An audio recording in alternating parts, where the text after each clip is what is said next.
All right. And we are live. Welcome to the Iron Lords podcast, episode number 73. And it's another glorious Sunday, and we're back at the round table on the Lord's Day.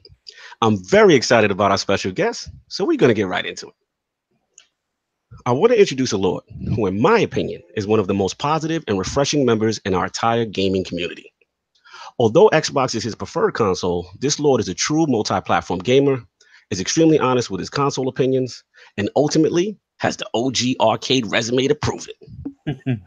Introducing the host of Breakfast with Boom, a panelist on the Crossfire podcast, and the creator of the Double Barrel Gaming YouTube channel, the long arm of the law, and the Lord who correctly recognizes Resident Evil 2 as the GOAT of the series. New York City's finest, making his debut into the realm of the Lords. My man, Lord BoomStick XL. How you doing, sir? Well, let me just say something right off the bat. I have to take some pointers from you, bro, because that was one hell of an opening, and I'm getting goosebumps, and I should be ashamed of myself. I just want to know if he's the MVP for having thinking 2 is the GOAT. What does that make me for thinking 4 is the GOAT? Listen, we gonna get into that. Trust me. You can't front on 4.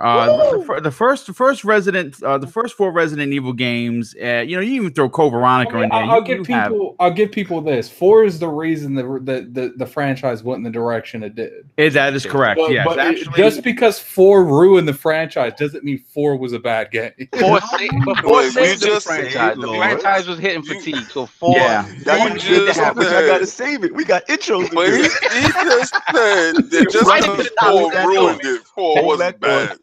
Trust me, I'm telling you, man. We gonna hit that subject. Trust me. Well, listen. Well, first and foremost, guys, I have been really chomping at the bit to get on the show, and we've talked privately. I'm so honored to be here. I mean, I've listened to you guys' show numerous times. What our shows do is they talk about gaming, but there is a passion in the voice. That is something that cannot be faked, right? This isn't a fake news episode. This is real gamers talking about real news and getting excited and sometimes depressed on certain things that happen. When your favorite company gets an L, it's like your favorite ball team, regardless of what kind of sport, whether it be b-ball, whether it be football, soccer. When your team gets an L, you get depressed. That Monday comes around and you can't wait for the next Sunday because you have to wipe away that L. And gaming is very much the same thing. Like Microsoft does something bad, and you're like, "My God, Phil, what happened?" Or you look at Sony, or you look at Nintendo.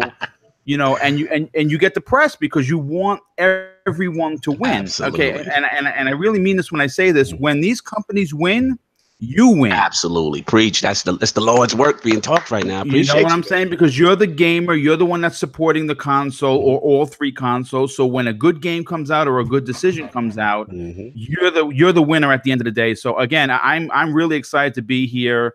I cannot wait to get into these topics. You already know. Much appreciated. Lord BoomStick, you're Lord in your realm, so it's only right we showed you the proper respect here at the round table, and definitely a lot of our thoughts align. So we're going to get into these topics, have some fun. But of course, we have the 4 horsemen of gaming, those usual suspects at the round table. My co-host with the co-most, my brother from another mother, the difficult game conqueror, and the howl of the young wolf. My man, Lord Addict, how you doing, sir? I'm doing pretty good.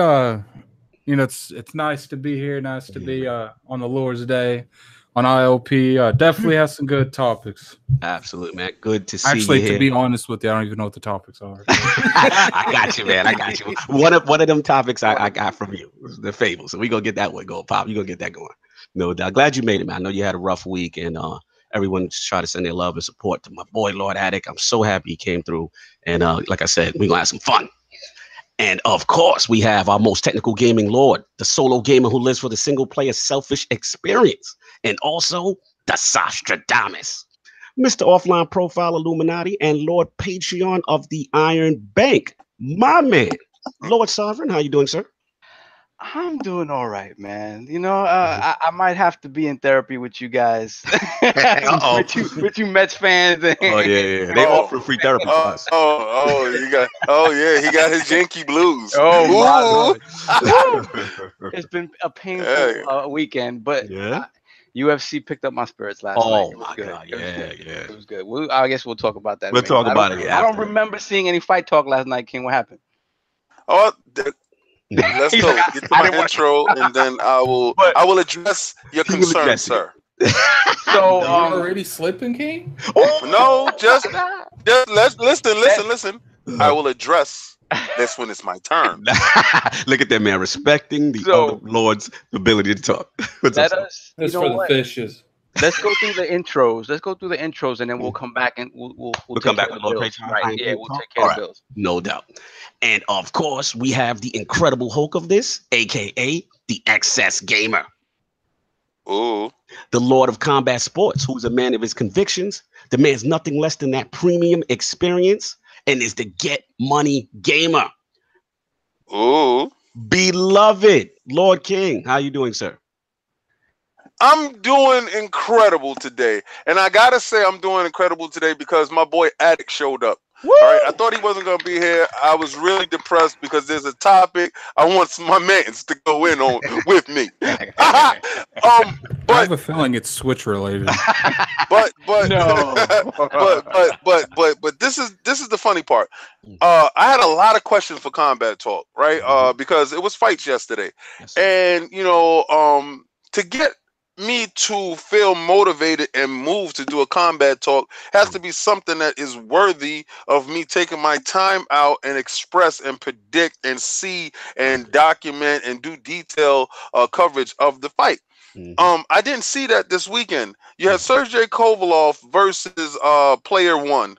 You had Andre Berto versus Devin Alexander. Now, in Andre Berto versus Devin Alexander, you had a guy whose body who broke down on him, and Andre Berto, over the years, too many surgeries. The boy got too fat on his own success, and he lost his hunger, and he quits in the ring.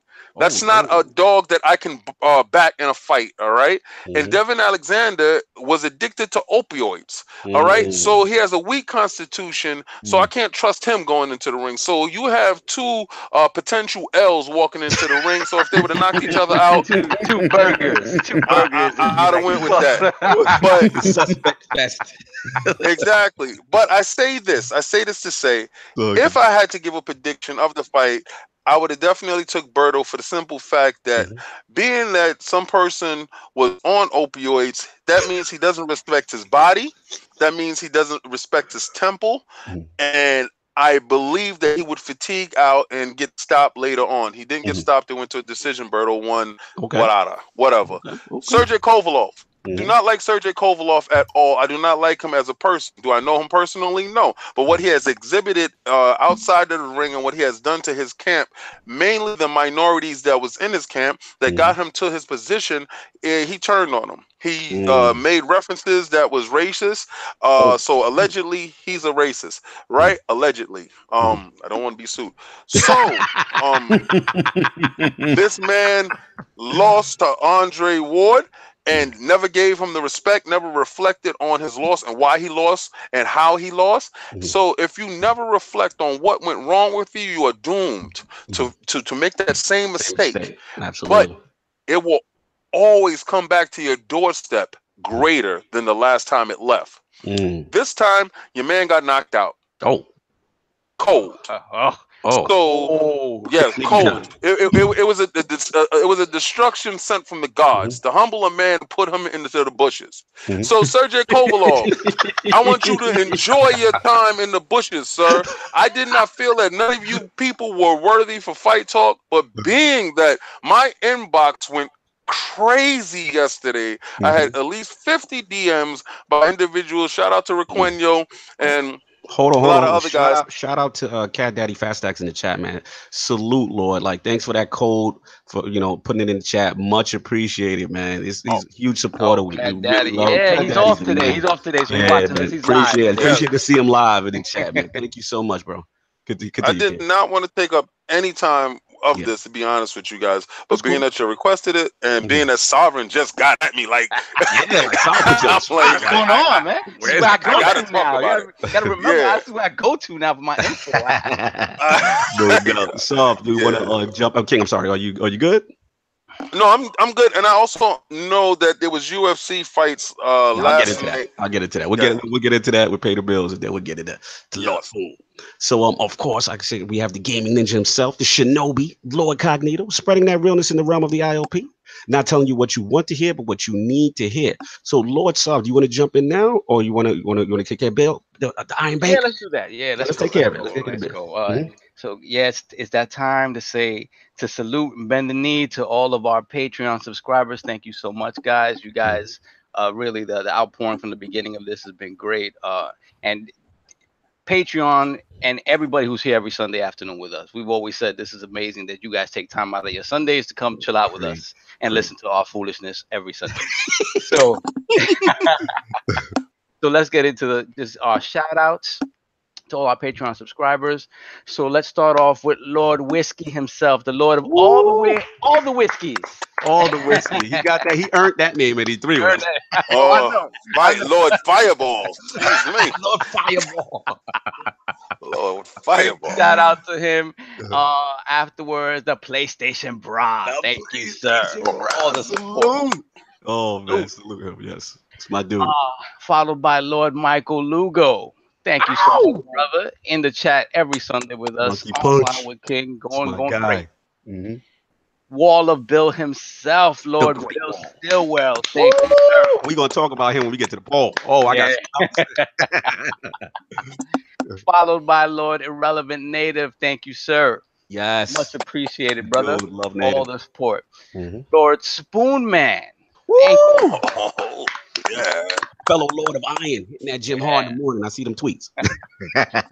We just talked about him, Lord Cat Daddy Fat Stacks. Yes, sir. It's very rare we get him live on the show. We get him live today. On the road. So thank you, sir. And thank you for that code, brother. We really appreciate it. Another Lord of Combat Sports, Lord Jay Fonzarelli himself. Thank you. Yes. My destiny brethren. No doubt. What else we got? Stream Team Maestro, Lord Snaldo. Oh, yes, brother. Yes, sir. Check his stream out. Had a good one. He was doing Overcooked with the wife. It was fun. Yeah. Nice. Followed by Lord Snail Killer himself, Diago Padral. Thank you for the support. We see you in the chat a little bit, Diago, man. We missed you, man. You got to see him in there. I know the time is crazy, but let's see who's next. Oh, Lord Death Singer, thank you so much, brother, for all the support. PUBG brethren. And last but absolutely not least, Lord Optimus Code. We'll have you on soon, brother. Thank you so much for the support. Thank you. So now let's get into these giveaways, right? So let's start off. Let's start off with our $10 gift card giveaway. So I have all the names in our random name picker. And then I have the side ones, people that paid me on the side. So you sure that we got to see this process. We don't see the process. I think you're showing favoritism. The random generator that goes directly to the boss moves DM. I'm just making sure everybody has my PayPal link, right? Everybody has that PayPal link out there. They know where the dough should go, right? All right, so this $10 gift card goes to the PlayStation. Wow. PlayStation, brother. Salute. That's my guy. Congratulations, brother. Just hit me in the DMs. And we'll get that out you Lord Fraud with those codes. Don't be mad because we ain't win yet. Gotta hit me up, man. What's going on? That's right, Lord. Patreon of the Iron Bank. Hit that Iron Bank up. Rigged. The chat is hilarious. Rigged. Oh my god. Continue. All right. A $20 gift card goes to Lord Cat Daddy. Cat Daddy, dude. I need some lottery numbers from you because I think he won it every single time. He got to be in it to win it. Back. Lord Cat Daddy. So congratulations, brother. You just hit me in the DM, so we'll take care of that. Now our T-shirt giveaway. Oh, this is the big one. This is the one they want. They love that Lord swag. And the Lord swag. Let's and go. the winner is. Wow! Wait, Lord Cat Daddy, what? I think you gotta get a new random generator. You gotta get a kill us. Listen. Cat Daddy has every color. Baby, that payment went through. That's why. There you go. He has every color. Another month with no W's. Irrelevant. This is hilarious. Dude, shout out to Cat, man. Like I said, he put a wonderful picture up. I'll never forget. We had all the Iron Lord shirts on his car. It really meant so much. He has every color. Every color. Except for green. Yo, Lord Frodo Jr., he said, ring. They doubled down on rewards. The only one you don't got is the green one. That's the green one. Well, nobody has the green one except for Lord Tim Dog. Yeah, that's a Tim Dog respect. That's that Jay's special order. You need to All right, so we have one more giveaway to go because one more. Okay. Bi-monthly, so we have a game to give away. Oh, it's the big one. Yeah, it's the big one. Woo! All right. If Cat Daddy win right now, I'm gonna hang up. Daddy win right now, we're finished. Fred Sanford's holding the chest. Brodery, you cannot do the bank any longer. You gotta change it. Now let me stop. You gotta change it. And the winner of our bi-monthly game giveaway is Lord Death Singer. Death. I knew it. Yo, I knew it was Death Singer because I saw his name pop up and it just rung into my head and I was like, Death Singer. See, guys, if more people join the Patreon, there's more chances for other people. plug. Shameless plug. Look, all I have to say is people in the chat, Fat Daddy just won 2 things. Yes. That could have been you. And Cat Daddy has won, I think he's won something in every single one that we've done so far. Did you call him Fat Daddy Stat? Yeah, he called him Fat Daddy. Throw the name generator in the bushes. No doubt. Salute to all the winners, man. So we all prized up. We're all prized up. We're ready to go. You guys hit me in the DMs and we'll take care of these codes. No doubt. Hold on one second. Hold on one second. Hey guys, I want y'all to go to that little thumbs up button. Yes. And I want you to hit it. Because it is 45 of you guys in here and I only got 18 likes. What happened? We really anyone who thinks God of War is gonna outsell Spider-Man, hit that like button. Oh, don't start. I see your trollage and I raise you trollage. Oh man. Back in the bushes, Daddick. Back in the bushes. Everybody, that was real fun. You're gonna be in the bushes when you lose that bet. What's gonna happen when you lose it, though? Oh my God! I'm gonna admit that I'm in the bushes. Listen, we're not gonna go to this right now.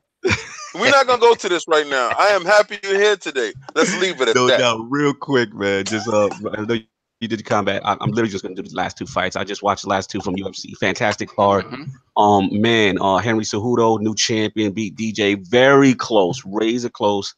I thought it could have. I thought Cejudo did enough. But usually those type of fights go to the champion. So I was surprised because of that. Yeah, I was surprised. It almost like he didn't get that champion. He beat DJ?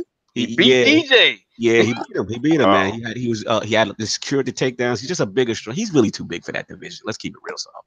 Like he's a big guy. He cuts a lot of weight to go down to that. Which is why him calling out TJ was interesting. Yeah. But TJ also got to handle his business with Dominic Cruz. So we'll get into that. Obviously, TJ versus Cody, the big one. I'm a huge Cody fan, but man, he got exposed. For being just too. He hasn't evolved. And the problem is the big right hand. I mean, literally, soft. TJ replayed the way he knocked him out the first time when this guy's winging and he's doing short shots and beating him to the punch. And just TJ is so versatile, man. The kicks and he's like the perfect villain, right? He comes to the ring smiling and annoying you, just want to slap him, but you can't hate him because he's so confident. So it looks like the move from alpha male helped him better than Cody, and I'm sad for Cody because right now he may be a broken guy. Like those guys that lose fights like that were once dominant and undefeated, sometimes they don't get that confidence back. So it's gonna be interesting I think Cody. The thing with Cody is this. I think this is what TJ realized, right? He realized that he was fighting in an echo chamber where he wasn't going to improve beyond a certain point. Yes, and that's been alpha male's problem. That's the problem. Yeah, they're so tight knit that they peak out and they don't evolve beyond that. Yeah, Cody has some physical attributes over TJ that he can use to his advantage, and he's faster than TJ. He has more length than TJ. Well, for the most part, I think he does have a shorter reach than TJ. But the thing with Cody is, I think he still went into this fight. Well, he said he went into this fight fighting with his emotion. Yes. Good this point, is not the same sniper that I saw take apart Dominic Cruz. It's not the same dude. I thought he was going to be the future. As to be honest, soon as he hurt TJ a little bit, he got too crazy. He got too excited. Yeah, and then TJ wasn't that hurt, and he got popped. He got popped. If he was willing just to fight him, and he was not willing just to beat him. He wanted to. He wants to. His emotion. Like he's too young. He's too emotional. And that's when I saw, just to finish this, because we're going long. But like when I saw him winging just when he first clipped TJ, and then he's winging all wide, and literally it felt like TJ was doing the shorter shots and just spamming the button. Like if it was a video game, he was just spamming the short punch button, and he would just. And he was funny. He did the same move almost 3 combinations in a row, and Cody made no adjustments. So that's when I knew the kid is a little too emotional. He got physical gifts. He has to evolve. He may have to leave alpha male. But hey, that's what I just think he could have fought better, but he's too emotional. He fights TJ. Because if he would have fought him the way he fought Dominic, he had a chance. Yes, he was in his zone, man. Yeah, absolutely. So shout out to UFC last night. It was fantastic. So let's get finally into the show and our guest. So obviously before we get into what we're playing, the Lords, we're going to start off with Lord Boom. His video game system history of over 40 years. His journey into the podcast realm with the Crossfire podcast and Lord Mooch. And finally, his inspiration to get started as a new content creator. So Lord Boom, let's start from the beginning. What were like some of the first video game systems you had and what got you into gaming? Well, my first video game system that I had, it was 1978, the Atari 2600. My dad brought it home. Old man. This is the old man in the room. So I'm gonna bring back something that a lot of these young cats are never gonna hear. Older than me. Nah, we're all old. We're all old Lords. Minus one young wolf. Yeah. Check this out. I was sitting with my brother at my grandma's house, and we saw in the Sears catalog. Remember that there was no internet back in the 70s. It was the catalog. We saw the Atari 20. We saw I saw the Atari 2600, and it had Pac-Man and Missile Command and Space Invaders. So I had pointed it out, and my mom was like to my dad, "Listen, we got to get this for the kids, because they do the right thing by us. They do their chores, right? They say their prayers." So my dad came home with it one day. He brought home the Atari 2600, with the paddles. A lot of people don't even know what the heck those things are. And the 2 controllers. And we played Combat, we played Missile Command, we played Space Invaders and Pac-Man. And again, back in the days, there were no colors in these games. But a trick was if you turned all the lights off in the house and you kind of mess with the color, you got the ghosts to have color. Okay. Can you remember? That is an old. Listen, everything that he's saying is 100% facts. So we have one button and a stick. One button and a stick. One button and a stick. And you know what, dude? I have been fortunate. My parents were, my mom never worked because my dad was the breadwinner, and he was a blue collar dude. We were not rich. We weren't even middle class, to be quite honest. And I'm not even ashamed to say it, because you got to start somewhere, and you got to start at the bottom and work your way up. And I am fortunate to say that video games grabbed me in a way that nothing else did. I mean, when I was a kid, my favorite thing was G.I. Joes, right? Like that was with the Kung Fu grip. Thundercats, Transformers, Mask. He talking. We're talking all the 80s stuff, right? Yes. So, I only got $5 a week for allowance, and that wasn't enough. So, I wanted games, and I wanted the ColecoVision, and I wanted the Vectrex, and I wanted the N64 and stuff like that. The NES. And the way I did it is I started delivering the Post and penny savers to kind of, you know, make up that little extra money. So this man hustling, you know, and I had 2-3 jobs at a time, even as a kid, you know, because video games was my thing. And it turns out that 40 years later, video games are still my thing. And, you know, I've been fortunate enough to say that I've owned every console in the US that's ever released. This is king talk. You're in king level now. You surpassed me. even some of the most obscure things, Virtual Boy, Neo Geo Kart, Neo Geo CD. You know, and again, my family, you know, we did not have a lot of money, but I had a drive that I still have to this day that, you know, if you want something, you got to work for it. I don't know if that, you know, that's a term that you don't really, that's kind of lost with this generation. And I'm not insulting anyone, but not everyone has the drive. Facts. And that's what drove me. And, no, a lot of people, whether you notice or not, I was a New York City police officer for 21 years. Salute New York City's finest in the building. I grew up in the projects. That's a housing development for some people that don't know what that is. Right. Talk that New York talk. That's where we came from.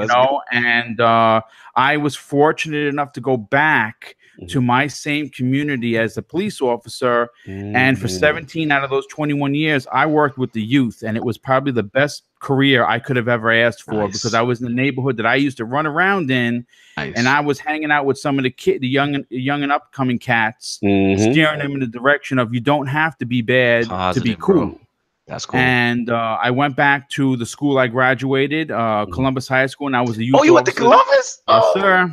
Wow, that's what's up. I graduated there in '89 and went back in '97 as the school cop, and I was there as a youth officer. And I got to tell you guys, you know, I know that the press makes it out for you know, guys to be, you know, devils, and you know what? Everyone is not a good guy because they wear a shield and a gun. I'm gonna tell you that right now. And I came across plenty of people that. Well, I was ashamed to call, comrades, if you will. But I came across a hell of a lot of people with the same story that me. Started with nothing, started poor, and then made a name for themselves, and actually took wearing that shield with respect and honor, which is what I did every day. Listen, that is to be commended. And like, first of all, I'm glad you said what you said, because that's very, very important, you know, and also being able to give back to your own neighborhood. Oh, yeah, that was the best. That was gratifying in a way that words don't even put out there, dude. Yeah, man, absolutely. And actually, I just want to go back 1 second with your game history on one thing. I know you had your repertoire is expansive. So I got to ask about, you said you had everything. So I'm assuming, yes.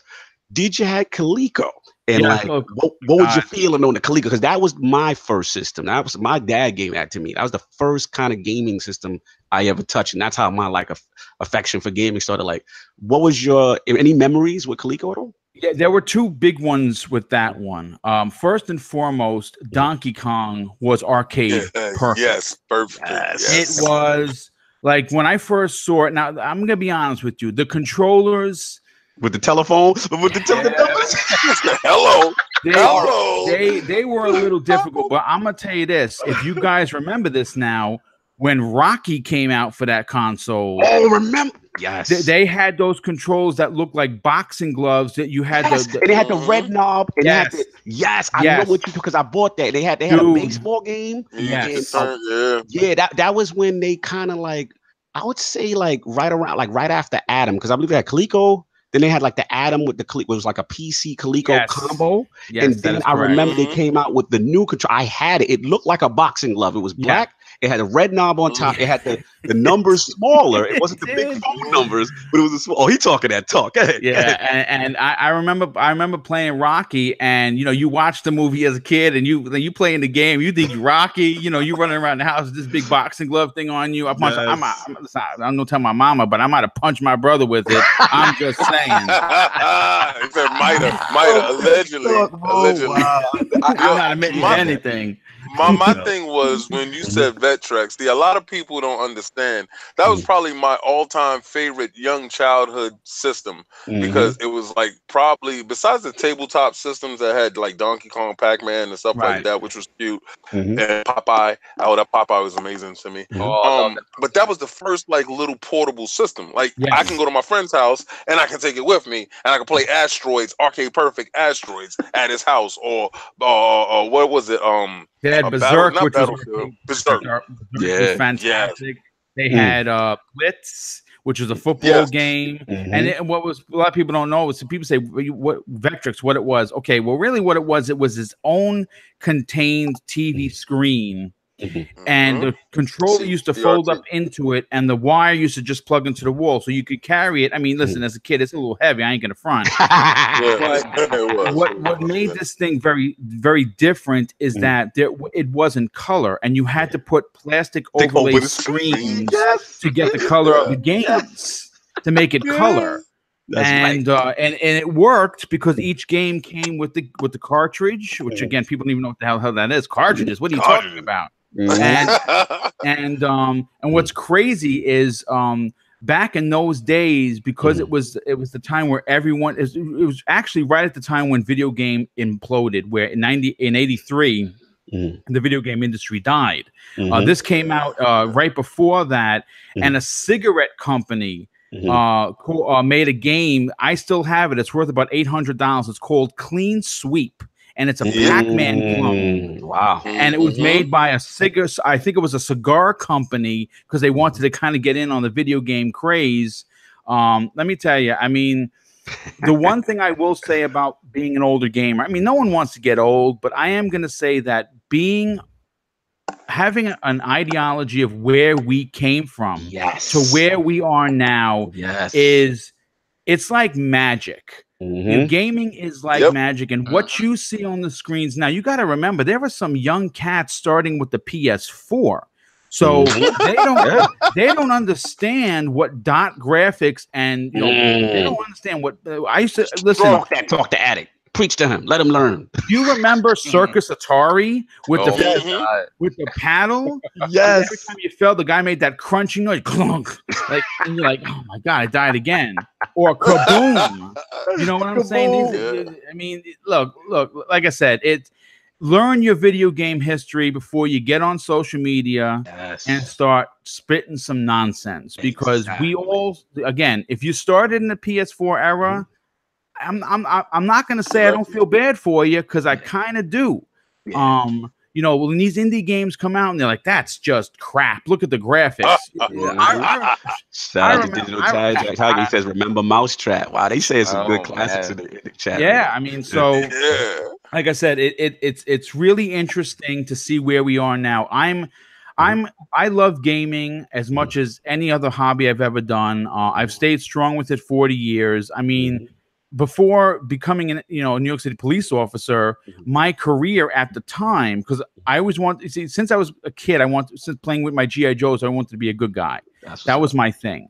But before then, I wanted in video games, and I never wanted to make them because I feel it would ruin it for me. So I worked for Funkoland, and I was a manager of my own store. Wow, I remember Funko Soft? Yes, on Central Avenue in Central Avenue in Yonkers. Oh, YO! Yeah, right over next to me. Right next to me.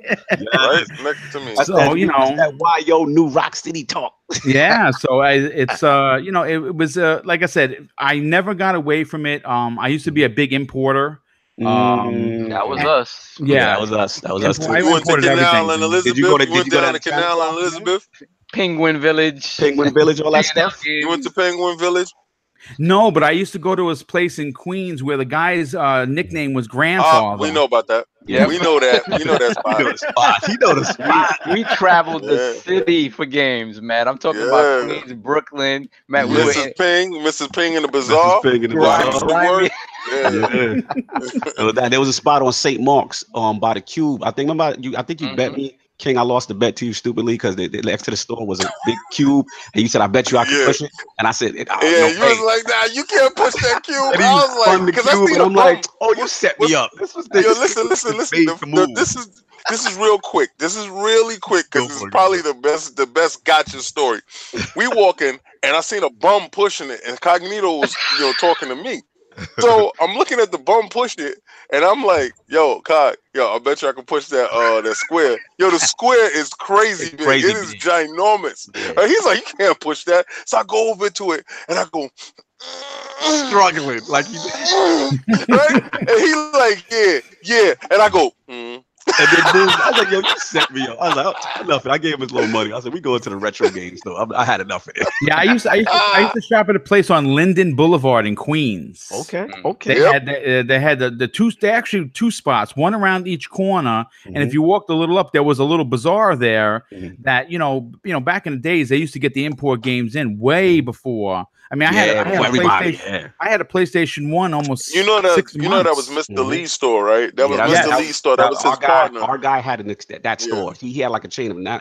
That was like one of his satellite stores. So we know what you're talking about because we had the plug, man. We had the guy. Whenever the plug that a knife you bring your games back. Like, so, for example, to the younger generation in the chat, like put it like this. If PlayStation 4 came out, whenever it released, how it would work is we would get the Japanese import maybe 6 months. So we would have PlayStation, the PlayStation 1, PlayStation 2, before it released in America. And a lot of the control was pretty much the same. In some games, you could even change the translation in UI and in game. So it wasn't that hard. So we got to play like Shenmue and all that stuff beforehand. Like it was a pattern that every time, like, hey, let's get the Japanese one. And a lot of times there was no, even with, like, correct me if I'm wrong, King, a lot of the systems, it was region free if you had the Japanese one. That is correct. So you could just hold on to it. So it was just a really cool time.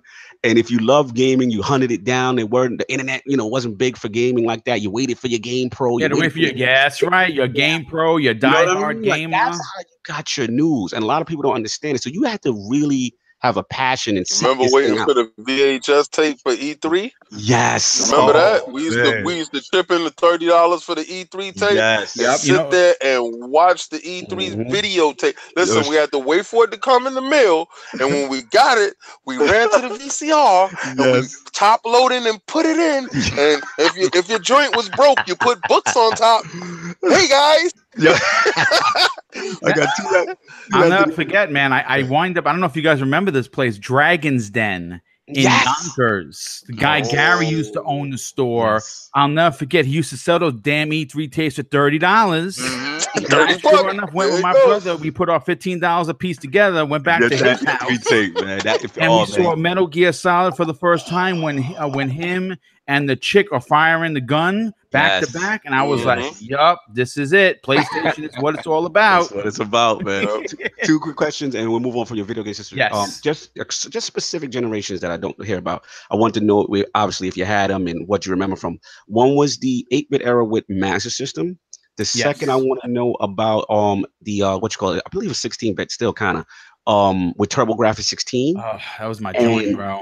Okay. And then the other one was 32-bit. Did you go 3DO? Did you go Jaguar? Because Jaguar's kind of in the middle. It was supposedly 64, but they doubled it up. Yeah. First of all, I just want to do a quick Jaguar story. We got fun.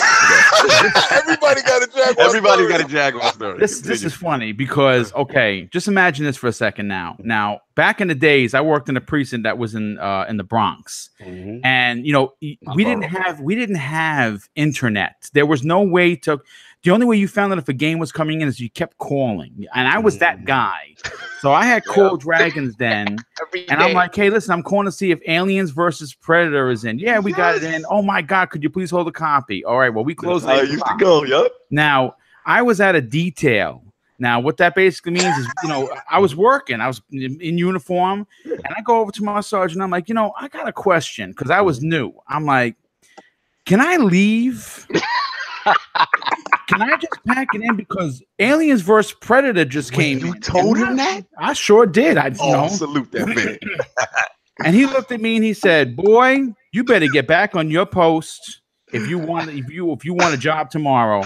And I walked away with my tail tucked between my legs. I'm like, my God damn it, I really want this game. So don't you know, we get released from this detail. Now, from Pelham Parkway to Yonkers. Talk, man. Okay. Now, back then, you know, I kind of drove a little bit of a souped-up car. And I had a Chevy Super Sport. Okay. 8-cylinder under the hood, 440. Okay. No joke. Let's go. And I made it to Yonkers in 9 minutes.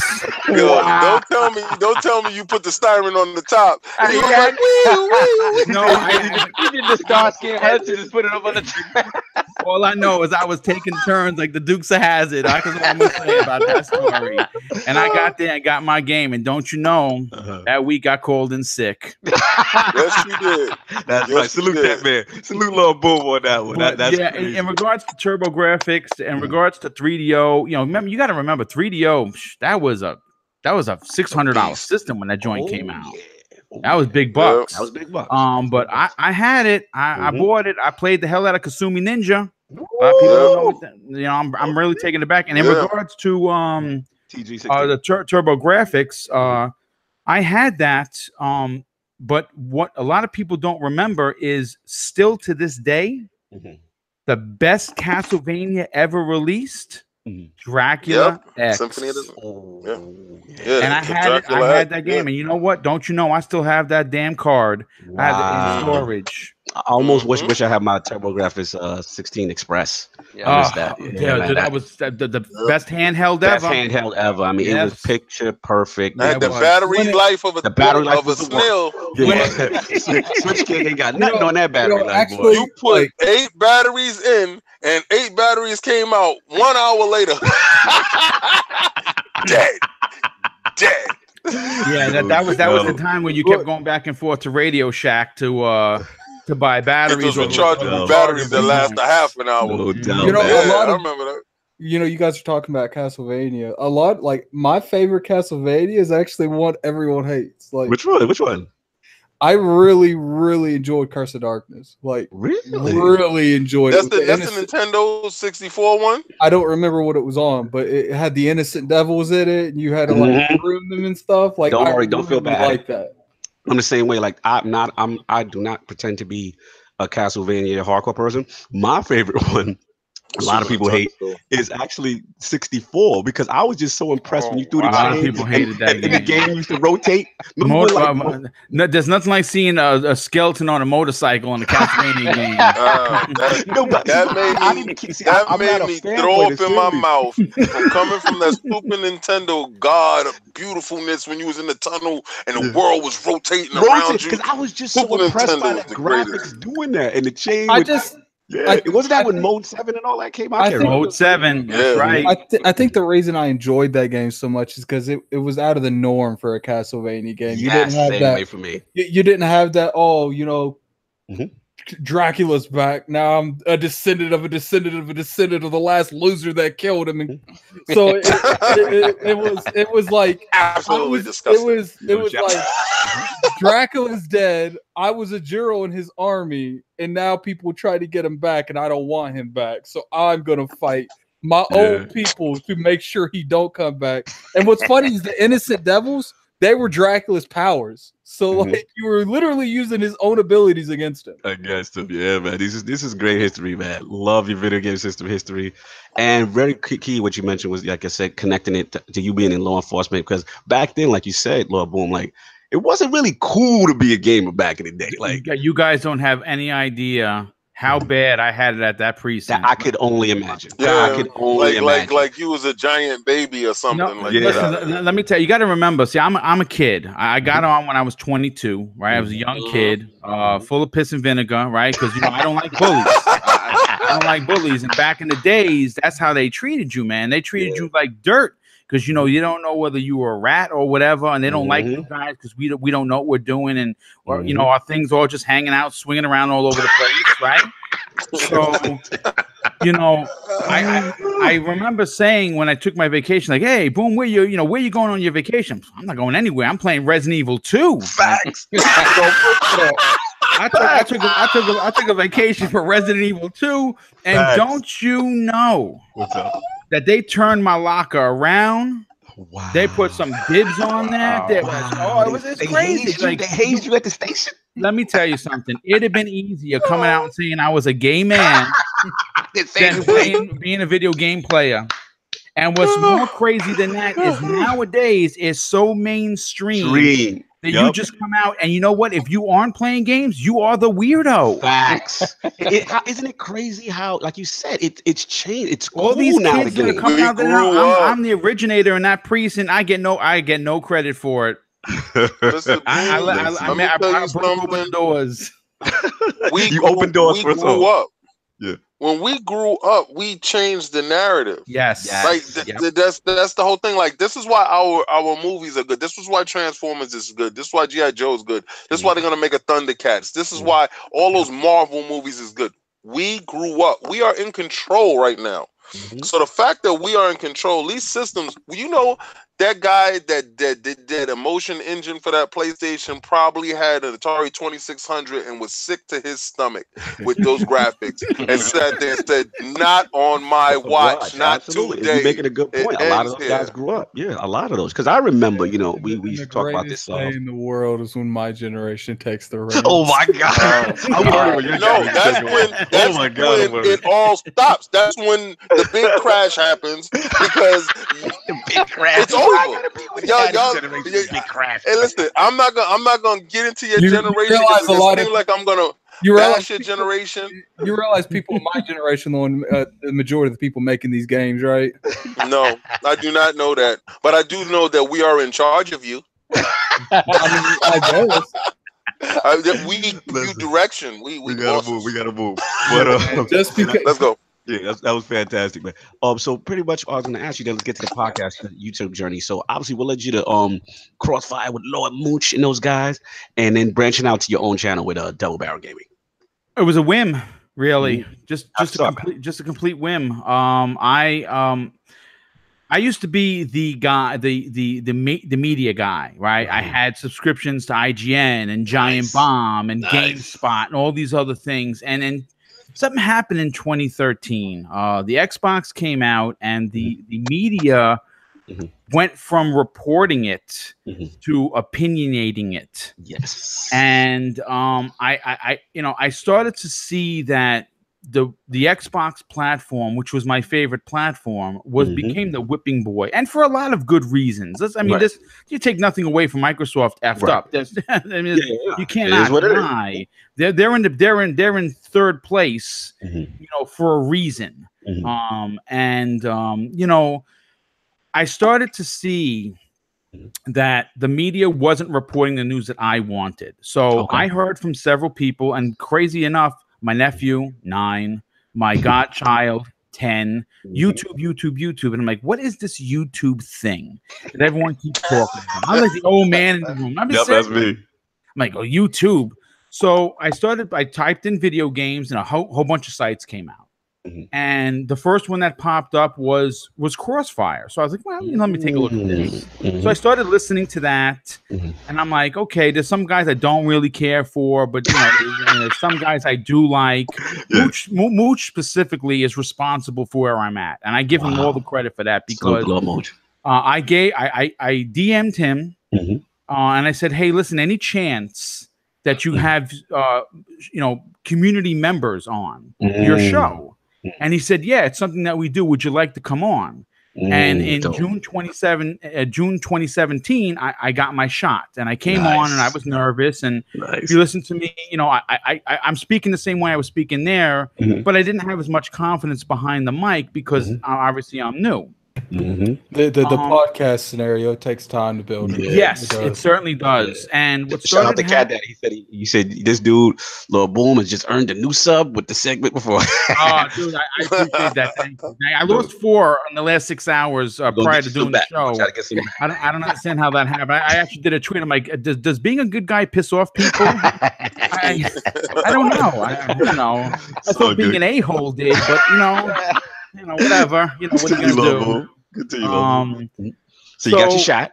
So I got my shot, and then the next week he kind of asked me, "Do you want to do it again?" And then 2 weeks later he said, "Hey, we're getting a lot of good feedback. People like the way you speak. Nice. They say you have that old time radio voice, which I hate my voice. I just want you to know that I hate it. But other people are like, yeah, he's like an old time radio I was guy." rocking with you, man. When I jumped on Crossfire, I was like, yeah, I like this dude. He's definitely passionate, and you definitely resonate with a generation. Also, doesn't have a voice now. Like, I mean, let's be honest, Lord Addict's generation, they're running things. That's just the facts. You know what I mean? There's no respect to that How generation. How you feel about that, King? Gotta have.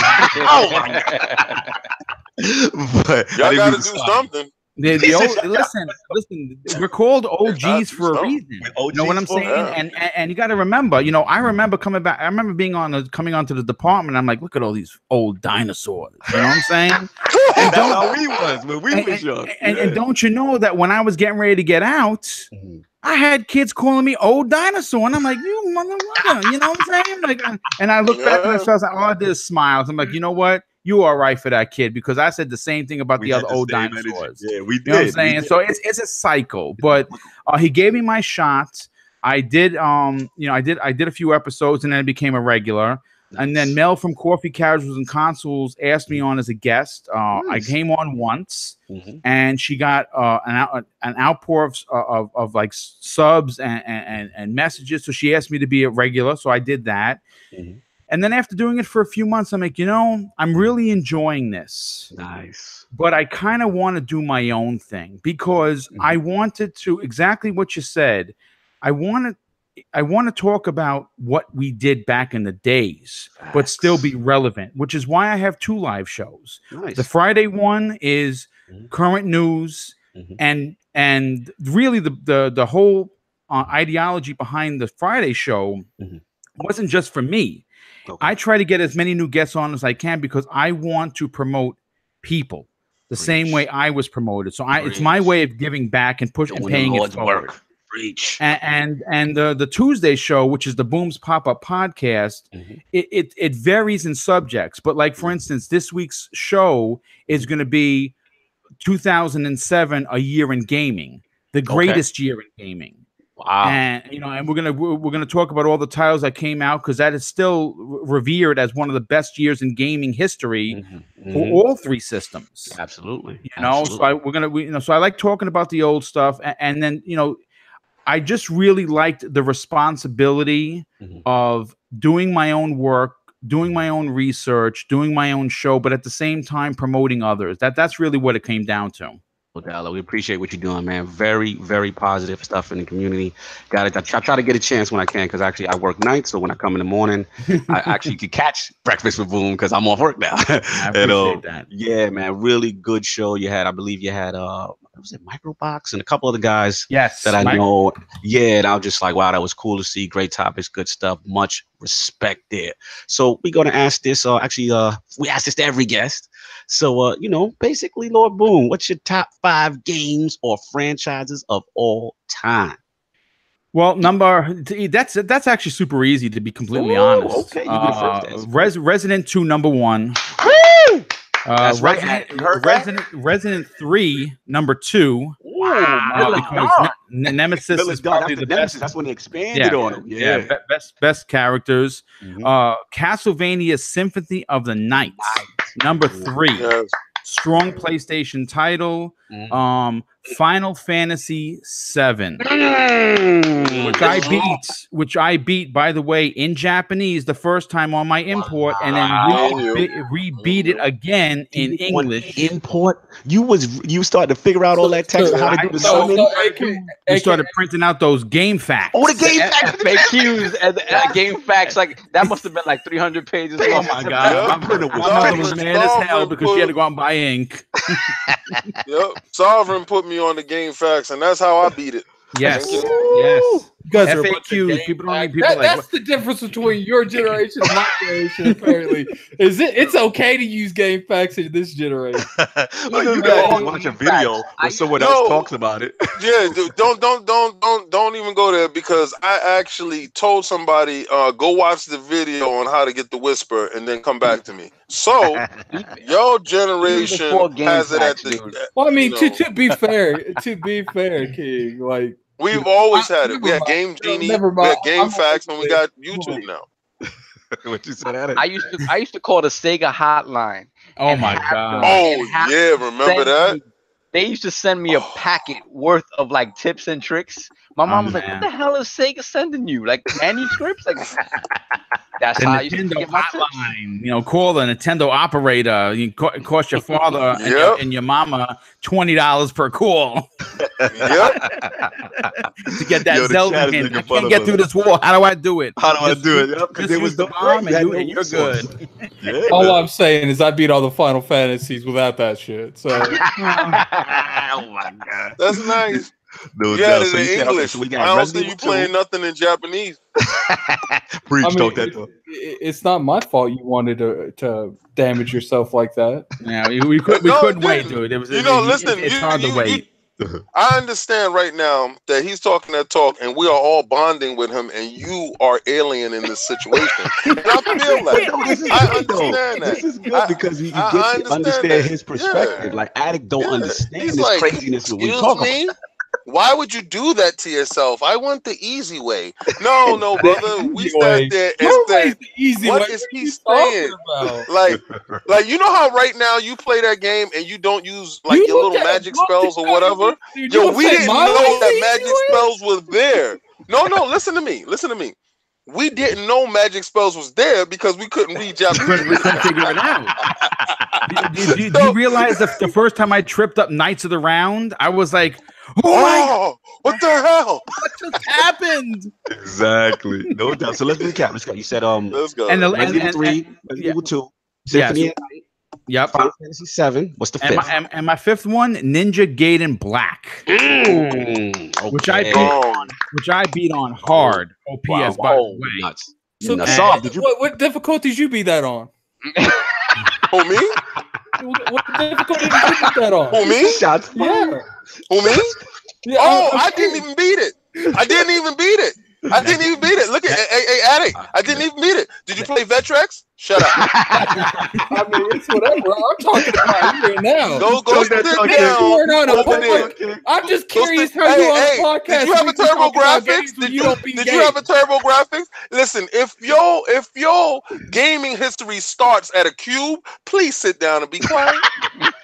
I mean, it's whatever. I'm beating the games. I guess if you back then you just didn't beat games, so it just carried over from you. Did you play the original Donkey Kong in the arcade and put your quarters up? If you didn't do that, could you please be quiet? Arcade. So you're just there when Street Fighter came out before I even was born. Gotcha.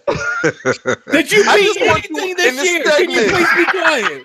And I want you in this segment to understand that you are in the realms of the old school Lord. And I just want you to sit down and focus. See, that's the problem with your generation. Your generation don't listen. Your ears is all clogged up. You need to just unclog your ears and soak it up. That's all you got from the games. That's the problem. See what it is? Listen. Cognito, he has to make his. If it wasn't Spider-Man, I would be surprised you beat the game this year. Listen, he has to make himself relevant right now. Ain't no right now by injecting yourself into this situation. Did you beat the Spire in your Destiny 2? What? Oh my God. This is going left. What Spire? Oh, see, exactly. You don't even know about that raid because you ain't even been in there. So I think a lot of time to get into. It could be the old heads versus the young bucks. Sit down. I beat things that interest me. It don't interest me. We got the top 5. You buy stuff and it sits in the wrapper. Shut up. Y'all gonna stop. So that's the top 5. That's cool. So Lord Boom, I just want to get into obviously we know you had the love affair for Evil Dead. Is that all based your name off from Evil Dead and the horror games? Like, is that shit your MO? Well, horror games, it's not my favorite genre. I like the open world action adventure kind of games. But the whole Mr. Boomstick XL definitely comes from Evil Dead. It's me and my brother's probably favorite film of all time. No doubt. And you know, again, it's campy horror. You know what I'm saying? But it was fun. It was fun horror. You know what I'm saying? And you know, like I said, it's what's the you know, the Double Barrel Gaming and Mr. Boomstick it came from. Those names are derivative of the Evil Dead franchise. I seen it. I had to give it a shout. I was like, I know what he's doing. Yeah, I appreciate that. That was dope. Absolutely, man. So obviously, fantastic history games. We got a lot of stuff to get into. So we're gonna move on. So quickly, what are the Lords playing right now? So let's start with Lord Boom. What are you playing right now? I'm playing, you know, when the summer comes around, we all of us have backlogs of shame. And you know, I've been trying to, you know, I'm trying to hit that 300,000 gamer score. I'm just short of just 50,000 short of hitting that, and I don't know if I'm going to hit it by the end of the year. But I've been chopping down the backlog and kind of like getting at these Telltale games that I you'll get those 1,000-point games still. Yeah. So I never, you know, I know what the ending is because obviously it's a game as old as hell. But I'm playing through. I just beat Michonne, the 3-part series, which was fantastic. You get to hear, you know, if you're a fan of the Walking Dead, you get to see her backstory with her kids. That's deep. Right? That was deep. I did like that one. And I'm playing through Walking Dead season 1. I'm really enjoying it. I started it, I think, like 2 or 3 times on the 360 and the PS3, but I never got around to like episode 2. I just started episode 3. And last week and the week prior, I beat Guardians of the Galaxy. I beat Batman season 2. Okay, you get Telltale game. You get your nice points with those. Like it's quick. Yeah, you definitely do. But you know what? I wasn't doing it just for the points. It was a shame that I never got around to these games because they don't take that long. They don't. You know what I'm saying? And we are in a lull, and it's not going to ramp up until like the middle part of September. So you got to knock them out now. Yeah. So, you know, you have your Tomb Raider, you got your Spider-Man, you know, definitely those are big ones. And obviously, you know, you got your, you know, Call of Duty Black Ops is a big pass for me because that's a multiplayer only. But so I'm trying to chop down some of this, you know, backlog of shame, and you know, I'm kind of cruising along. Oh, good, man. That's good. Lord Addict, man. What are you playing recently? I've been playing some. I'm about to start playing Dead Space probably here today. I've been playing a little bit of Destiny, and I've been playing a lot of Persona 5, and that's pretty much. Kai Bouts was very happy to hear this. Yeah, I've been about to finish up the second palace. Okay, cool. So just pretty much that's been taking up a lot of your time. Yeah, I've been moving and stuff, so I haven't played a whole lot. But I played Persona 5 for about an hour and a half this morning. Oh, wow, that's what's up. Right before the podcast. Right before? That's what's up. Lord Sol, what have you been playing, man? Still playing a lot of Hollow Knight on the Switch. I picked up the Mega Man Legacy Collection, the Mega Man X Legacy Collection, the first part, with the first 3 Mega Man X games, which are the best ones out of the bunch. So I touched that a little bit. I pre-ordered Dead Cells on the Switch. That game came out in early access on PC last year. I didn't even know you can pre-order stuff on the Switch. I'm gonna be real with you. Oh man, that digital conversation beef was so funny. Continue. They're moving up.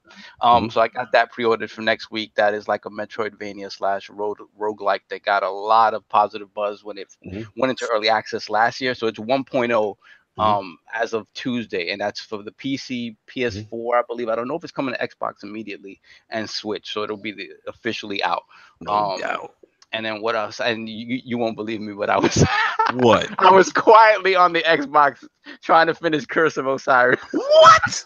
Offline profile Illuminati. Well, no one knew. Listen, I want to finish the story. The thing is, you guys don't care about playing story stuff with like a group and like destroying it. First of all, you know I'm the biggest Osiris fanboy. I'm gonna address I'm going to address that right now. I'm going to address that because you just did something that I really cannot stand. But I'm going to address that when it's my turn. I don't like playing the story stuff in groups because people when they're talking, people have seen it. I don't like doing it. Okay. As soon as I'm done with Curse of Osiris, you will see me online. I want to play Warmind. I want to get my numbers up. Selfish single player experience. If y'all wonder why I come up with that. Lord BoomStick knows what I'm talking about. Yes. I do. I hear where he's coming from with some, but once in a while, it would be nice to get an invite and see you online. Once that's done, you will see me online. I'm live. We haven't seen it all year. It's been quite some time. I promise. Get a monkey punch. What are you? First, hold on in the chat. Shout out to my my brethren, Jay Fonzarelli. Happy born day, bro. Happy birthday, Jay. Salute him. Salute. That's one of our favorites in the realm, man. We definitely got to get everybody back. Give him a happy birthday, please. Absolutely, man. That's royalty in the chat right now. Lord King, what you been playing, man? Okay. Well, that should never be questioned this week of Solstice of Heroes. Yes. Let me tell you something. I have 2 characters that are purple. I'm working on my 3rd character to get him the purple. Now, by me speaking that speak right there, only if you're playing Solstice of Heroes will you understand what I'm talking about and how difficult and hard that situation and what serious part of a grind that is. Now, I would like to give a shout out to the clan. The clan, we had 3 full pages up and running this week. That means 3 full pages of clan members out here getting busy. What I don't like by you guys and what y'all do is y'all send me a message. Y'all see me in the chat. If the chat's not full of 16 people, I want you jumping in. Just jump in. I want you asking questions. Ask questions. If you need help, we'll run you through, man. Yeah. It's pure gaming. Everybody on that list, I want you to go through your clans list, and I want you to pick a guy and talk to him, get in the room, make a chat. It's a party. It's a party. So please be courteous when you come in the party. Yep. Yes. Don't come in the party dropping F-bombs and this, that, and the third and slurs and stuff like that. Come in there, feel the temperature of the room, get to know people in there, and then let it grow. I would like to give a shout out to a lot of new clansmates that I've met. Drag, Def Clutch, which he is absolutely probably the funniest guy going, new funny guy. He has the most adorable daughter. Man, I want to shout out Buddha Time. Buddha Time, yes. I was just about to say Buddha Time. Yes. These guys are jumping in and they're making themselves known. Shout out to the our super try hard gamers, Tag, Chris, Hardcore, Dino. These guys are seriously Hawaiian Sinister. These guys are bringing my gaming up to a whole nother level. All right. And we are reaching back and pulling everybody up. If you need raids and stuff, this is really not the week to come at us because we're trying to train our characters up to get them all to purple. And then we're going to start doing the raids from there and knocking off those checklists so we can get our masterworks on our armor and have everybody 405. So we're playing really hard. But that's the only thing I've been playing. I don't even play on the weekend, but I've been consumed with this game. Destiny is back in such a way that it took my PUBG time. I said, you will not cheat on me again. At all. At all. Like, cheating is not an option. I don't want to hear, I'm sick and tired of hearing people complain that, you didn't have content. Destiny doesn't, the grind is gone. The grind is back. Where are you? All right. Also, if your clan doesn't play actively, because I'm not playing with non-clan members. I'm going to let you know right now. It may sound like I'm bougie or because I jumped in a room and the dude was in there that was in part of my clan. And I said, yo, are these dudes in the clan? He said, no. And I left. I don't have time for them because I have clanmates that need it. You got guys that only work on the weekends that need to get the whisper, who needs help in Crucible because we got to do Crucible. So we rather run as a team. Rather than play with the blueberries. If your clan is not running, if your clan is not playing, if you're ranking high, you're getting your clan stuff, and they're not there for you, leave them. Join us, Iron Lords Podcast. Join us. Leave them alone. Throw them in the bushes because they're not worth your time. You push them in the bushes, you throw them in the bushes, you kick them in the bushes, and you bring yourself over to us where you'll be valued. We gonna bring them up. I like that. And those bushes have stickies, so you're gonna get pinched. That's all I'm gonna say about it. That's right. Thorns in them bushes. No doubt, Lord King, man. Pretty much the same thing for me. You know, it's been pretty much Destiny almost full time. Summer of Solstice taking up a lot of my time. I snuck in both the EA Access demos of Madden 19 and Madden looks dope, dude. Madden looks good, man. 4K, it's just so beautiful in 4K HD. Oh, it's just taking really a stance good against that game. Yeah, I know. We'll say I was gonna save that for a special guest. So hold on to that thought because we're going to address that at some point. I'm not gonna let that slip. I have the perfect guest for that topic, and it'll be a surprise hopefully within the next week or two. But NHL 19, and then still what I can't talk about, which is killing me. I'm still on the Halo Master Chief Collection, but very positive stuff. Dude, the screenshots coming out for that.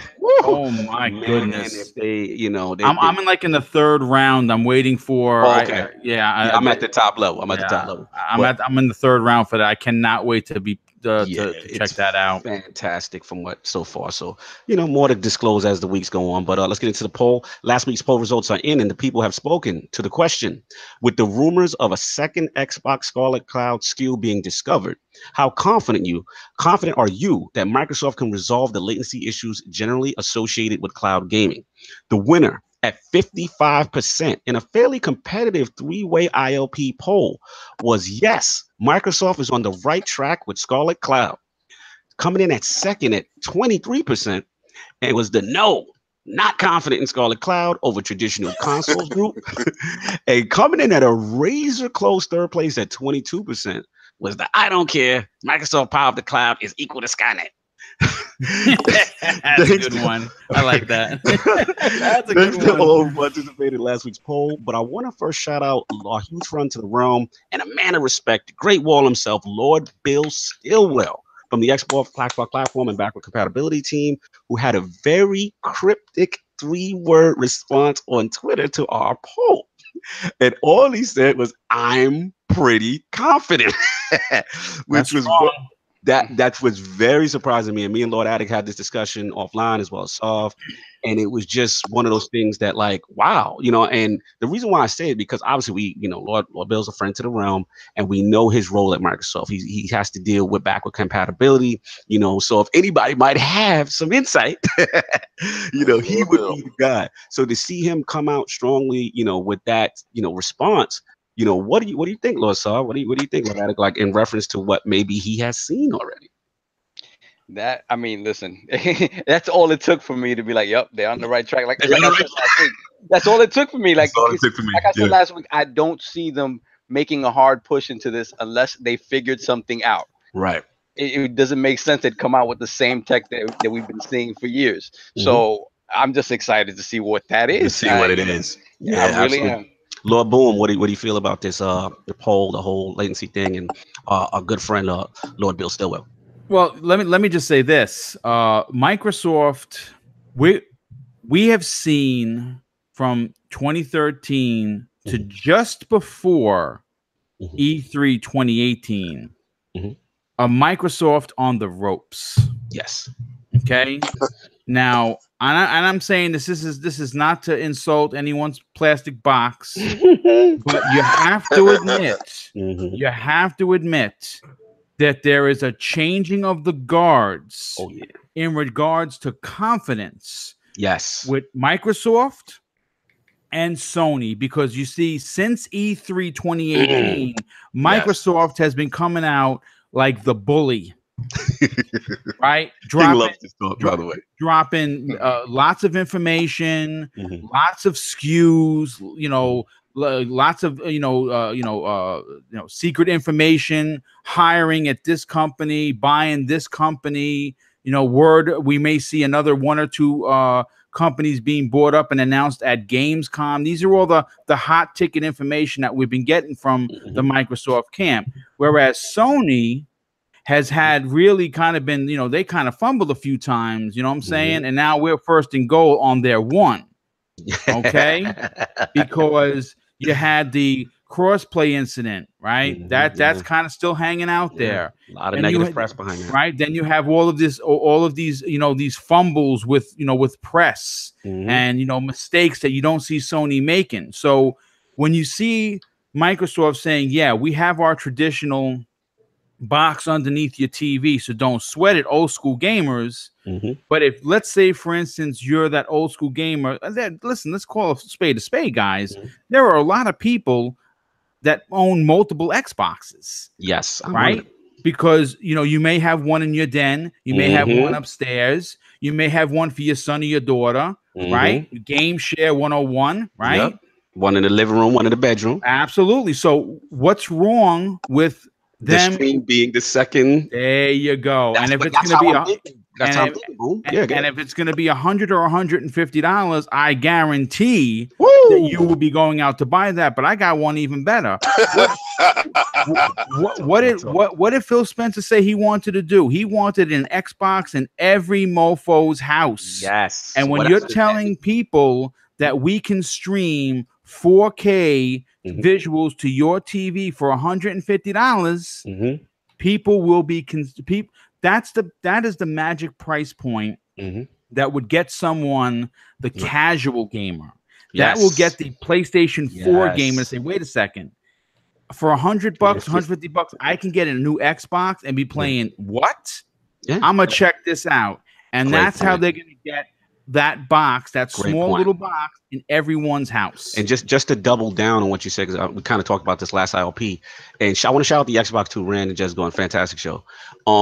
Basically, they kind of on the same way that what we're on, which is kind of like, look, if they can pull it off, obviously latency is always an issue, data caps are always an issue, you know, your internet was always an issue, but if they can pull it off, not only do you have a cheap, affordable console that can, you know, be appealing to a casual market, but then they're talking, remember, Phil got on stage, you know, he said they showed mobile devices, you know what I'm saying? If they're reaching this target number that they're trying to get into the billions or whatever it is, that you can't penetrate that market with just consoles. You know, and you look at markets they're weak in, like, again, me and King talked about this last ILP, you know, like Japan, you know, and stuff like that. You know, you have this thing able to do on a mobile phone or mobile device on any stream, even if it's not 4K. Let's just say it's 1080p 60, you know, or based on whatever your stream requirements is. That's pretty appealing. So again, it's early. We still don't know all the details. We still don't know everything, but you know, based on what the rumors are suggesting, with them trying to eliminate the latency with the, you know, the actual chipset in the box and for inputs and stuff like that. Right. You know, this is something that no one else is doing. This is not similar to a PS Now. This is not similar. You know, there's some aspects in an NVIDIA Shield that is in there, but it's not a one-to-one match. This is also them expanding on something. And like LordSovILP said, you know, if they're talking, you know, they may be confident in something that may be a breakthrough. And if it is a breakthrough, that would be huge for the industry. So great question right there, and great topic for Lord Bill Stillwell and Boom. Let's get into these joints. You obviously know I have a new ILP cooking up at the end of the show. Lord King. Real quick before we go into the topics, real quick. Lord Cat Daddy graciously offered to re-roll his $20 gift card. He's feeling in a giving mood, so we're gonna do that real quick. Okay, shout out to Cat Daddy. Shout out to Cat Daddy and Relevant Native. Yes, he gonna win again. He gonna win again. If you roll and he win again, it's rigged. Yo, we gotta for real. You gotta burn that thing. Just like King and Kratos are wanting to save, me and Cat Daddy are wanting to save. It's all coming back in my pocket. All right, let's get it. All right, real quick. So the winner of the $20 gift card, thanks to Cat Daddy Fat Stacks, is better not be Cat Daddy again. Lord J. Fonzarelli. Happy birthday. Happy birthday to you. Happy birthday to you. No doubt. I feel good about that one. That J. Fonz, hit me in the DMs, brother. We'll get that to you. Thank you, Lord Cat Daddy. No doubt. Let's get these topics, man. I know we're going a little long, so we got to pick up the pace. Lord King, you are up NPD news. So the bet is over. You bend the knee? What are you talking about? There we go. And you know what? That's not a split. That's not a split. I knew I put that. I knew I put that right there in that chat. But you know what's crazy? I'm trolling. No, you're not trolling. Technically, yes, I will have to bend the knee on that. You know, to be honest with you, and I'm going to, because that was unprecedented. What happened was something, because it's a Nintendo product, so it's a Nintendo product, and here go that knee. There you go. Oh wow! There you go, that knee. Bro. All right. So yeah, no problem, man. I don't care about that. So now check this out. Check this out, guys, because I didn't see this one coming. The Nintendo Mini won July NPDs. Isolated system. This is how you know gaming is at its purest form is when you can just game how you want to game, where you want to game, with what you want to game, right? Mm-hmm. And this system has taken on a life of its own. Mm. Now, I'm pretty sure that Nintendo had all the thoughts and ideas of putting Virtual Console in the Switch. Yes. It was a success before, so it should be a success now. But this Mini is winning. Mm-hmm. Why should we make a Virtual Console on the Switch when we can sell these games 15 at a time on these little boxes and get it out there? My question to the realm is the success of the Mini at the detriment and the demise of the Virtual Console on the Switch? Let's get Addict in on this. I'm very curious about his position on this. I've said from the start they're not going to do nothing because that's selling like hotcakes. Yeah. No, I'm with you, bro. Did you see it win in July though? Yeah, no, I see Minis winning July. I mean, yeah, isn't that crazy? I mean, it's. I guess they just restocked. That's what I was thinking. Yeah, I know it's true. Shout out to my job. I actually work with a lot of gamers, and one of my boys actually like a week or two ago, he comes up and he's like, "Yeah, man, I got it." Whatever. But I'm like, "How you get it?" I'm like, "Yeah, what? I don't know if it was Amazon or whatever. They must have been a huge restock. It has to be because I'm noticing people now posting it and getting it up. But to still, to beat a PlayStation 4 and an Xbox with the Mini, like that's crazy. What do you think about this, Boom, man? Like, where you at? Well, let's bring some knowledge out there. Okay. First of all, it launched on November 11th, 2016. Good point. Okay, we are now in August 2018. Winning NPDs. Okay, so we're almost coming up on 2 years. Listen, the thing is this. To be honest with you, the Xbox, the PlayStation, and the Switch need to hold an L for that because that's ridiculous. Well, I mean, look. There's a couple things you got to remember here. First of all, it's the summer and it's slow. Right. So smart on Nintendo to push these out the door. But more specifically, they're $60. They're the price of a game and you're getting 30 games. And you know what? Gaming in 2018 isn't your teeny bops. There are 30, 40, and 50-year-old people gaming. And to be quite honest with you, you're getting a perfect representation of those older games in one little box. Well, it's the people that would purchase this. They're the ones that have the financial revenue to buy these things. That is correct. In regards to whether or not this the biggest bulk of like the 20-year, like the high teens and 20-year-olds, most of them aren't buying this. They're playing Fortnite. That's what they're doing. Yeah, fact. Because they can't afford to buy games. They got to wait for mom and pop. I mean, we were all there. I mean, listen, I'm not going to front. I hustled for my gaming. Where was no waiting. I don't care if I had to do 16. We had to do. Yeah. So, but in regards that's to what I'm talking about. In regards to hurting the Virtual Console, you know what? It absolutely is, and here's why.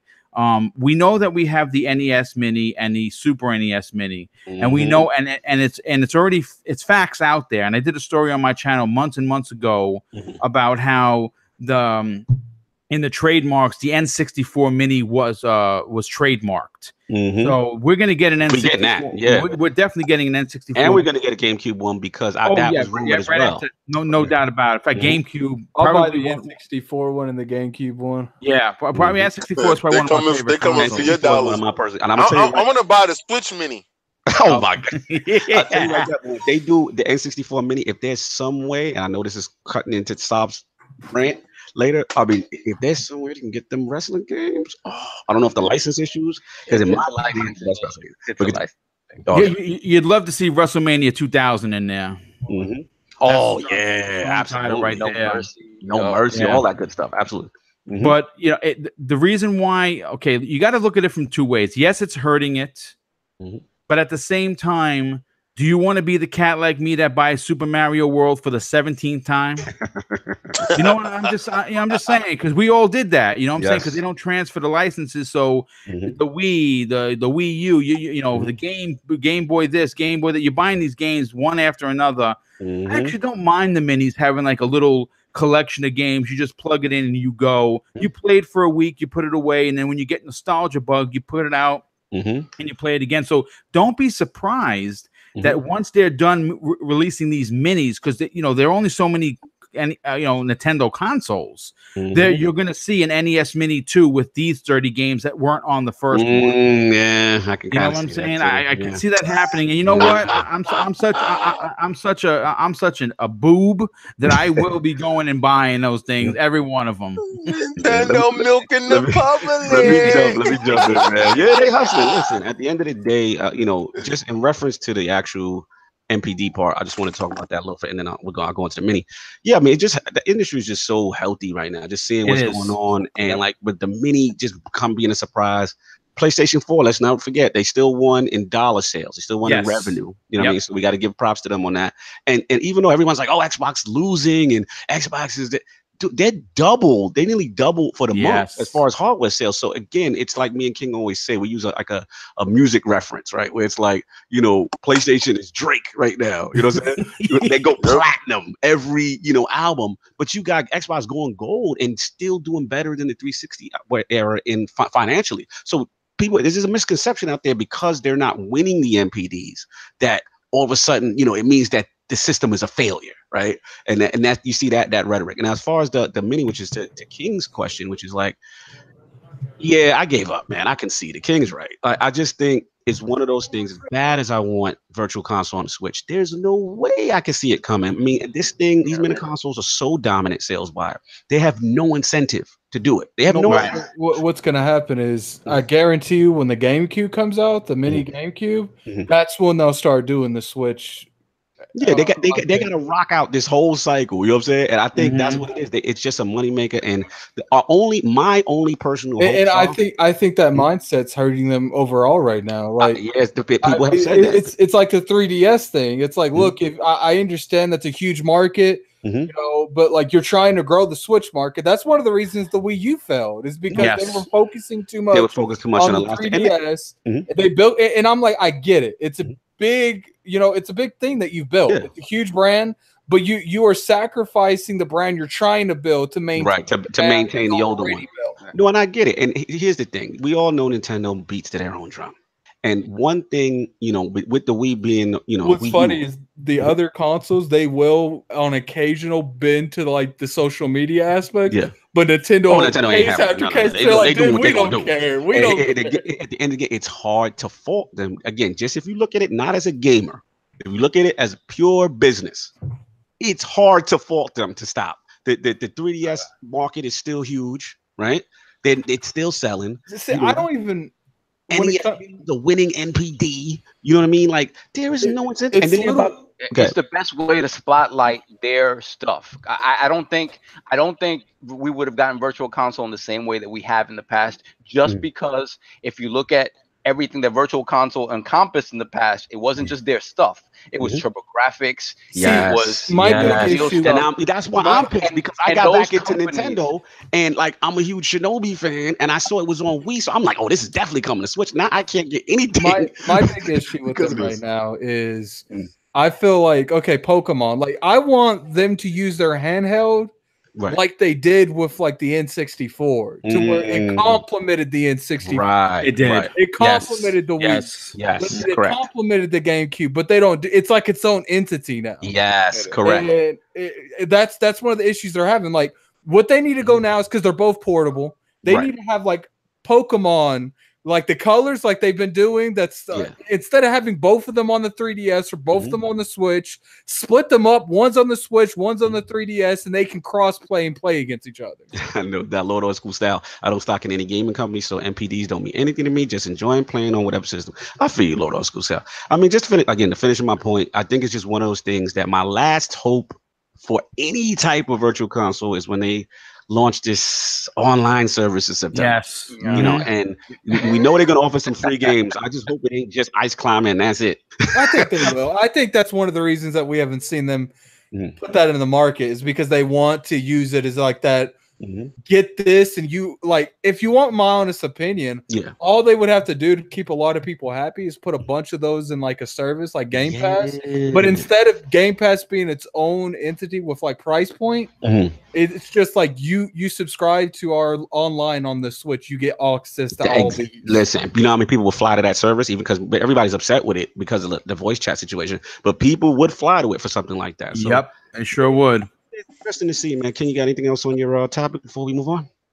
No, I just realized that it is absolutely insane for them to even think about saying, nah, you know, we're going to think about the consumer. I don't ever believe Nintendo was ever consumer friendly, ever. Never. I believe that, you know. People are consumer friendly. Let's be real here, King. They just pretty much almost finished the Wii U. We all know they're gonna hit up that GameCube library, remake a bunch of stuff on that. Then I told you that. I said all those we're gonna games see Mario Galaxy. We're gonna see Twilight Princess on the Switch. You're gonna get the whole back catalog. And you know what's funny? And I can't wait for it. 80% of those remakes that they would do, I would buy on the Switch. Yeah, me too. That's what I'm waiting for. Luigi's Mansion, I would buy in the Switch. Exactly. There's always that game, even though we complain with Nintendo practices. There's always that game. Yo, I'll buy that though. But guess what? Luigi's Mansion is only on the 3DS. Yo, we are such suckers when it comes to these dudes. Like, listen, they did this, and this is how much of a sucker we are for them. They said, "Here you go, play with this." Cardboard, bro. And it took off like hotcakes. Like we laughed. But it took off like hotcakes. We are such suckers. And listen, you know what's funny? If Microsoft would have said cardboard, we laughed out the room. No, it would have never made it. And I'm pretty sure somebody in the boardroom yelled out, "Yo, I got a cardboard game." Said, shut it up now. You know what the funny thing is? Like, there's certain games out there that they could literally keep bringing back out on another platform, and I will. Like Final Fantasy VII, I've bought that like 6 times. Yeah, there's always those games, Final Fantasy IX, I've bought that 6 times. Exactly. All the Zeldas, I've bought at least 5 times. They know that their base will bend the knee to those franchises. They sure will. That's just what it is. And that's why I can't knock it. I got to be Lord Corporate right now. I understand what they do. If they brought a Legend of Zelda Collector's Edition for the Switch with Majora's Mask, hell, they can literally bring them all individually, and I would buy them all at $40 to $50 a pop. Because those games they listening to you right now. They just heard listening to this. Just somebody in their room just said, "Ding, ding, ding, ding, ding." That's already in the pipeline. Yeah, you know that's coming. You know that 3DS version is going to be upscaled and brought on the Switch, and so is that Majora's Mask.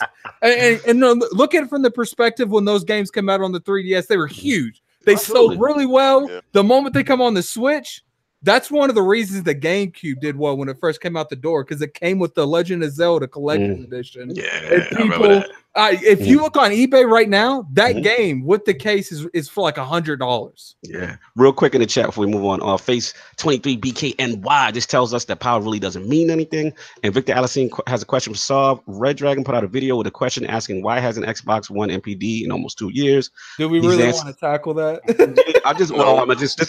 We're just gonna have Solve answer it because really for him, you know what his answer was poor marketing. Solve, what's your answer? As far as NPD why they haven't won an NPD in they won an NPD. It has to be they have. That is fake news, sir.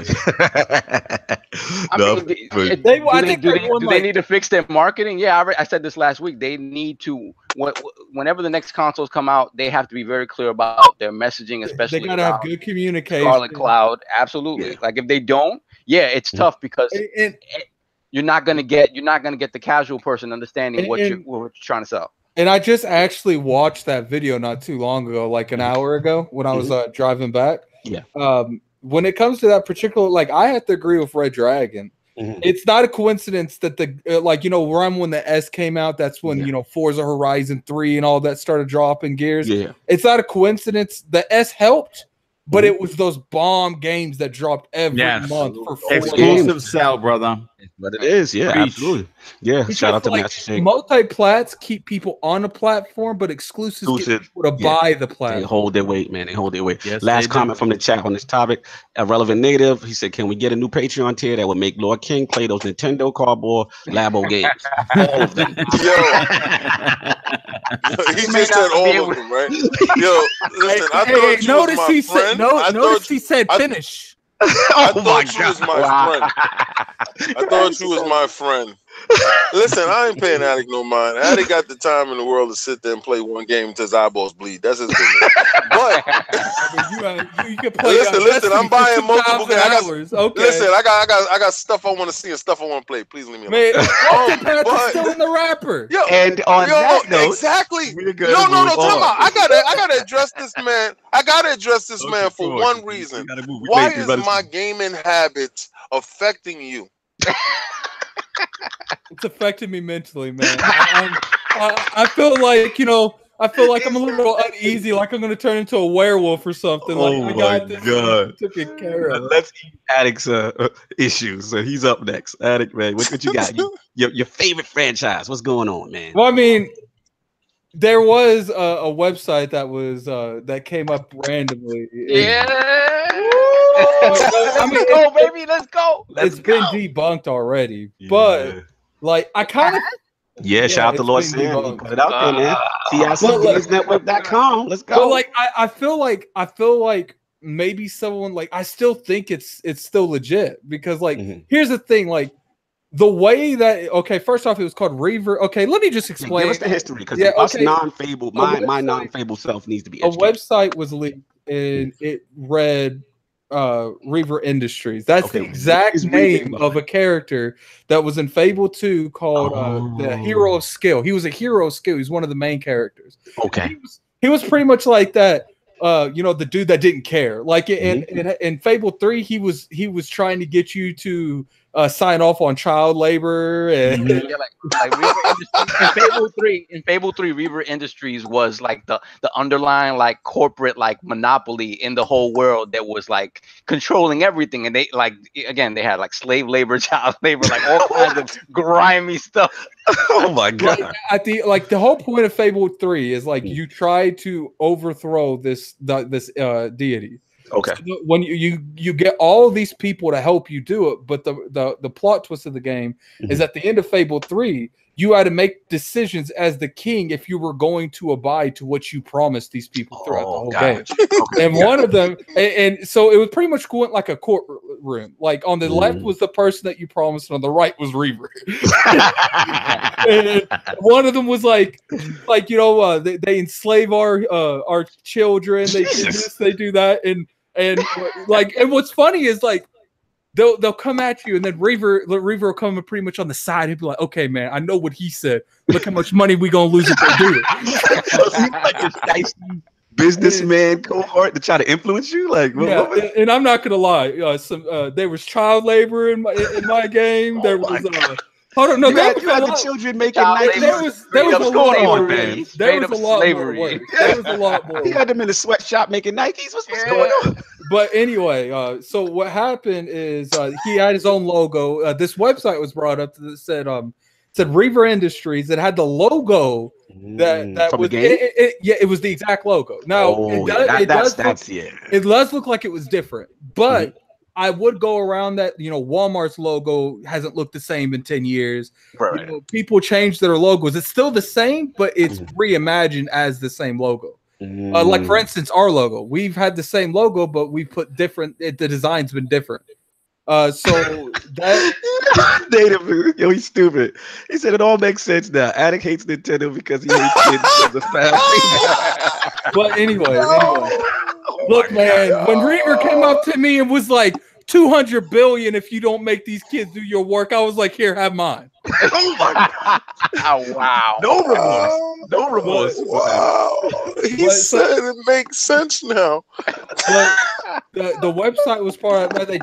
They did publicly say it on their Twitter account that it wasn't connected to Fable.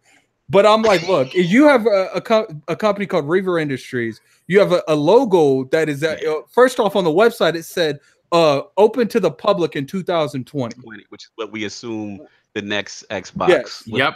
So I'm like, okay, there is a good chance that this was clearly not a coincidence. This was clearly just a coincidence. Right. Someone else took that, and one would think if they made that, wouldn't Microsoft have copyrighted that name, Reaver Industries? Like, I don't know how that works, but anyway.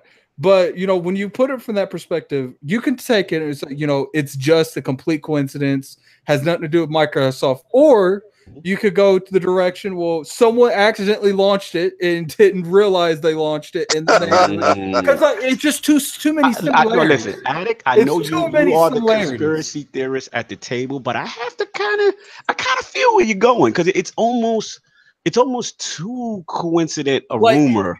For that, you know what I'm saying? Now let's just clarify. I'm gonna give it right back to you. Let's just clarify what Lord Sam put out there in the article. Fantastic article following this whole Reaver Industries. Someone needs to put that in the comment section. Yeah. So basically, they've now come out since and said, as big fans of the Fable series, we're sorry to state that this account is not owned by Microsoft or any of its affiliates. It is not a hint to a new Fable game. So they tried to get in front of it and kind of debunk that. But like, what do you guys think? Like, I mean, I know how you feel about it. But go back on what you feel about it. At the end of the day, it's probably just a coincidence. But I'm like, if you have Reaver Industries, which is the exact name they used in the game, you have pretty much the exact same logo, and you have 2020 being open to the public. That's a weird statement to use on a website. Open to the public, like. The public. Why would you state something like is it like a park or something? Like, why is it open to the public? Let's get Lord Boom in, man. Boom, what do you feel about all this Fable rumors? And obviously also added, we didn't talk about the bigger news, I felt, which is obviously Playground with the creative irrelevant. Yeah, I just got to state something irrelevant. The moon landing was fake. Okay, just like the Earth is flat, so we got to go with that. Oh my! Don't get kicked, by please. Let's leave it alone. All right. What I was gonna say about Playground, obviously they've got the second studio, right? And this is going to be most likely dedicated to this quote unquote top secret project, aka Fable. Come on, because we all know the Fable. And they've made all these hires, right? They got like some environment artists from Star Wars Battlefront 2.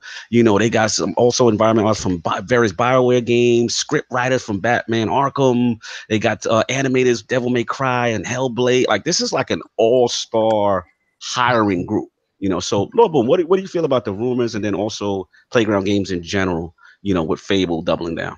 Well, I got something here. This is not any kind of inside baseball. Oh, exclusive, Boom, exclusive. Everybody listen up. This is my opinion for how I've been following the story. So if people take and run with this and somehow I get debunked, it's my opinion. It's not fact. No doubt.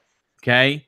Now, let me say Indian style real quick. Let me say Indian style. So Indian style. We got our feet at the table. Let's go. We're listening. These hires is not the first round of hires. This is actually the third round of big hire. Yeah, actually, shout out to Lord Sam. In the actual article, they actually hired people from like GTA 5 like 6 months ago. Yeah, Metal Gear Solid 5. There was a few big names up in there. Okay, now check this out. From what I have heard, exclusive. Okay, they approached Microsoft with an open world game that they were creating. Right. Okay. I did hear that. Microsoft, according to my sources, Phil said no, but would you like to do Fable? Now here's the thing. There has been way too much big name hiring for Fable 4. Okay. Here's my exclusive. What you thinking? Not only are they working on Microsoft's label, Fable, whatever, they're hiring for their game. And they're going to be. Do you think they're going to make them both at the same time, or make Fable then make that one? I think what they're doing is they're going to be making Fable and taking the knowledge from that game over to their own game, which of course is going to be under the Microsoft brand because Microsoft now owns Playground Games. Now again, this is complete speculation, but it's just too many too many big name hires for one game. It doesn't all point to. If you want my opinion, I really feel like that because I feel like Playground they weren't like OD'd on making Forza Horizon, but they wanted to make something different. They couldn't get because they went to multiple people to try to get that funding. That is correct. After they couldn't, I really think that Microsoft used that brand. It's like, look, like you guys want to make this, we can't like. Obviously, they've been burnt too many times. Like we already own Fable, so that's not an issue. Yeah, but we need your. I think they used that second studio to like with the agreement that they would fund that second studio to buy Playground in general. There's a lot of people really want a new Fable game. Because Playground was very open that they wanted to be independent, and then all of a sudden they're making a Fable now, and they let Microsoft. Hold on, I gotta get at the chat right quick. Shout out to Delta Boy. He's like, none of you have inside information. Fable is trash. He's like, they need a new IP. That's just silly now. None of us said any of this is fact. It's all the same dude that hyped up Shadow of War.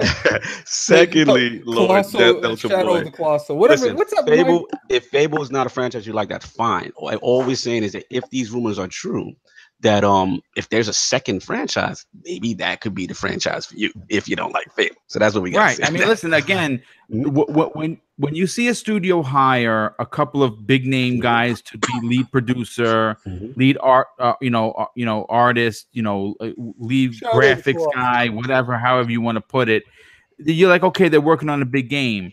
But when you start seeing them pull together so many, and these aren't just your regular, these are all-star cast people, right? These are people that have led teams. Yes, you understand what I'm saying? Absolutely. So I'm not.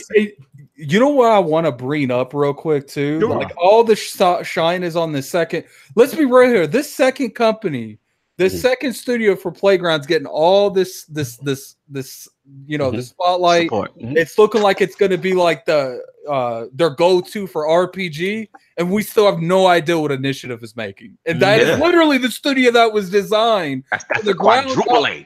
Say it right, quadruple A. So like it's nice to see that like Microsoft is like, look, we're tired of being made fun of over exclusives. Yeah, like, we are done. Real quick, Boss Move says Playground Games Fable is going to have horse racing. Look. I know people are laughing, but don't be surprised. I won't be surprised. And then shout out to Sam. He says, keep in mind, new Fable was signed before Phil's promotion. And people always try to like poke at me when I say that, I think Fable is going to be an Xbox, the next Xbox exclusive. And right there, where Sam just said, this game has been in development for a little bit. Absolutely. They're just bringing on people to help with the development now. No doubt. Lord Sovereign King, so we can move on. What do you feel about this, the rumors, you guys? I mean, I don't care about it. Yeah, I think I agree with BoomStick, where it's like, you don't bring on these people for one game, especially a game that's been, let's say the game is sort of been in production a year and a half, maybe to 2 years. Like it's in the weeds in terms of this being developed now. I'm not a fan of sitting there deciphering these codes and the stars aligned, and last night they said that Kismet will be brought across I gotta call you out on something, dude. To the solstice to make it get together to form. It was a page. What you gotta call about it? What you gotta call about it? It could be a troll page. No offense, but the entire Destiny community went together to solve a binary puzzle. That is true. It was the most ridiculous thing I've ever seen in gaming. That's a year to figure out, pretty much. Yo, listen, I get that part, right? And that, like I said, that for me, I would have sort of paid, because when you posted it and I looked at it, I said, oh God, right? Literally, I said, oh God. And it's going to be a situation where people are deciphering the words. And if you take the first letter of every other word, it forms Fable. Like, but when they announced the game, listen, that's what we do. Like, no, I feel that. If you think about every topic we're gonna have coming down the pipeline, how many topics have we talked about that was actually confirmed? We do like just Scarlet in general. still a lot of speculation. You know they talked about it though, right? They did say that it was coming. Yeah, I mean, we know that a Fable game is coming, and we do. Hopefully, I hope that it's on Scarlet. I hope it's a launch title like they learned from Zelda. It's be a game of that nature. Don't put it on this relic. You know, it's dead. This stuff is dead. They got the way that it's looking. It's looking. There's a good chance. I don't know about Fable. Fable could come out the year after the next. No, I wanted that day. But it's looking like if I were to be a guessing man, it's looking like Halo and Fable are going to be launch titles. Yes, it may be if the stars align. It may be. So I'm going to finish the topic and we move on. Yeah, I mean, Forza. That's the same thing. Exactly. You'll have a Forza, right, to show off, like car games the always real show power off of the system. Absolutely. I don't know. I think Fable is going to be a very attractive game. Oh, absolutely. Yeah, I think so too. It has to be. I don't know if you get both Halo and Fable. Like if the Fable thing is, I think Fable is. Halo is for sure going to be a launch title. No doubt about that. I would say 100% chance. I mean 99. I'll say 99. Oh, give us that 1%. Because like the way I used to kind of think that the Xbox is coming out next year, but now that I look at it from that perspective, like I think that Gears is going to be one of the last big titles on the Xbox One X and S, and then the year after that they're going to do their own launch event for the next Xbox, and then that E3 they're gonna announce the next Halo with gameplay and Fable, and then that's when it's coming out. Yeah, it's very possible. So I'll finish up this and then we can move on to the next topic. Yeah, I think Fable can, if it's ready to go launch, I can see it only if Cyberpunk isn't coming out 2020 holiday. Okay, I think Cyberpunk's coming 2021. Yeah, let's see. That one, everyone's excited for that. Lord Sov, what's going on in tech world, man? What's up with AMD? Oh, okay, it's my turn. Okay, is it? What out of curiosity, what was the topic you wanted me to help you school people with, King? Like, no, you already did it. Oh no, it was the Switch. It was the Switch. You already did it. You already did it. Y'all were too busy fighting about other things, and y'all forgot to link up. Let's move on. These two people are listen, Addict, these two individuals are so happy that the infighting started right there on that topic that they didn't get a chance to get bashed. Like I was like, listen, listen, I totally threw Cognito off when I took the knee and I bent the knee. He's like, wow, that's crazy. So he just automatically just yanked my narrative away from December. So it's all good. Lord, what's going on with AMD, man? All right, so I have two quick little topics here. I want to talk about. Going back to what King was saying about speculation, right? Yeah. So this past week, there were two articles that I saw initially, an article by Anantech, and then a second article that came out yesterday from Richard Ledbetter at Digital Foundry, talking about how AMD has collaborated with Chinese hardware manufacturer to create a new console console hardware for the Chinese market, which has really not been seen before. And the interesting thing about this console is that is using the system on a chip the same way that you're using the PS4 Pro and the Xbox. So it's not traditional. It's traditional console hardware in that respect.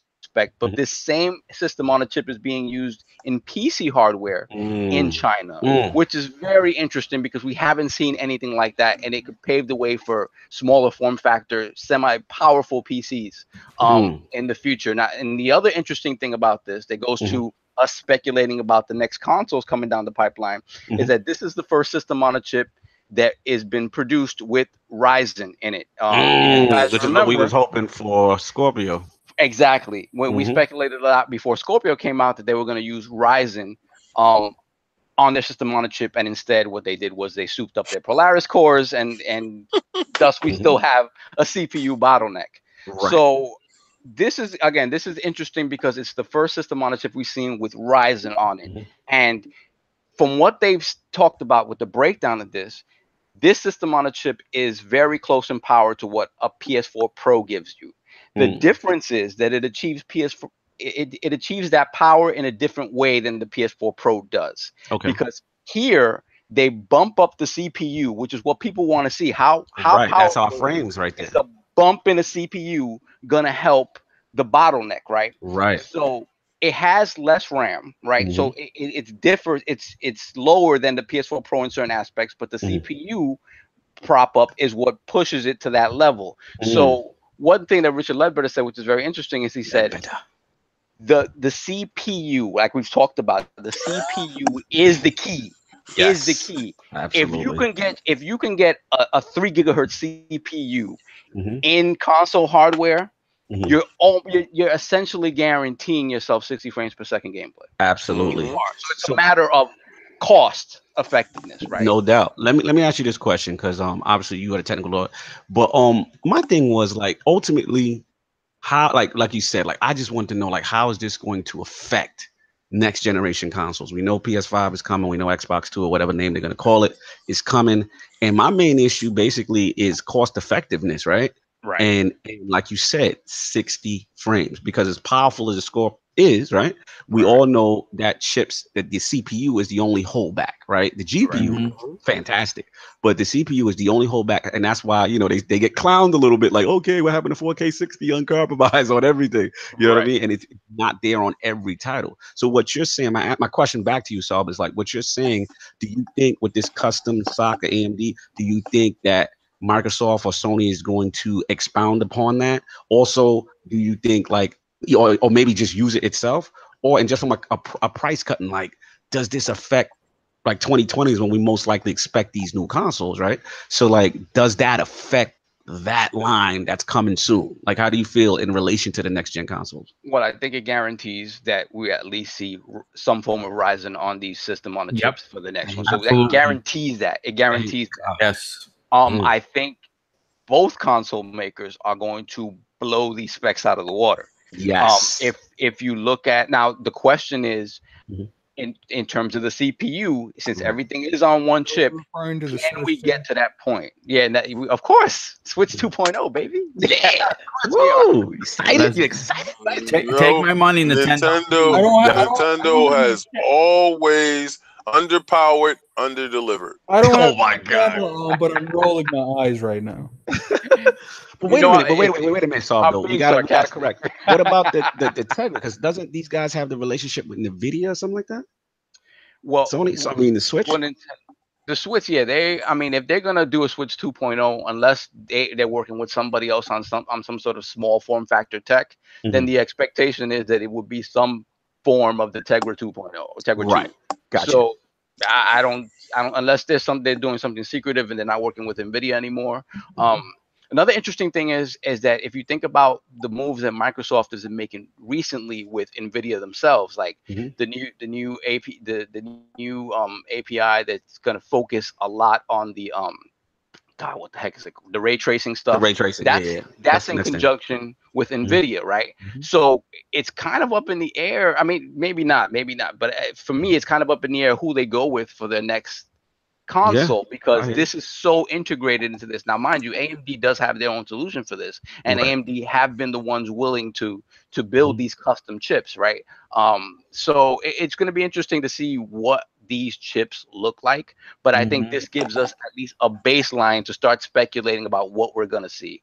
But I think these are good. Whatever PlayStation 5 is, the next Xbox 6 is going to blow this stuff out of the water. No doubt. Lord Boom, what do you feel about all this stuff, man? Well, I'm going to tell you this: Microsoft will never be behind the 8 ball ever again in regards to power. They completely understand where in 2013. Says Phil, who did that for you? Only begotten Son, our Lord and Savior. I mean, they know what they did wrong in 2013, where they tried to overbalance what happened with the actual console and the Kinect, where the Kinect was, instead of the console being the lead, they wanted to change the world with Kinect, and they understand that they made a mistake. So they've taken all of this time to get us the X, which we all have and love, and power, which is not talked about in the mass media anymore, since Microsoft has that. And they're not the media darlings anymore, is where it's at. And all I'm going to say in regards to this is I have the actual article in front of me. AMD has collaborated with the hardware manufacturer. I think it's pronounced Hongshan Subar. And listen, this when you see technology like this, it's great because and you hit the really out of the point. We know for an absolute fact that Ryzen will be in the next console, and that is a big deal because the CPU has been the hang up. GPU is fantastic. The CPU, you get that bottleneck and you can't do what you really want to do. I think you're right. I think that both the PlayStation 5 and the Xbox 2, whatever you want to call it, are going to blow these specs out of the water. 100%. Yeah, man. This is exciting stuff right now. I like that Sov brought that to the table. Anybody got anything else on the AMD SOC, or should we move on to the finals topic? Let's get to the finals. All right. My bad. Oh, Sov on your own. My bad. Real quick. No. The rant. Yes, my bad. Continue. My quick rant.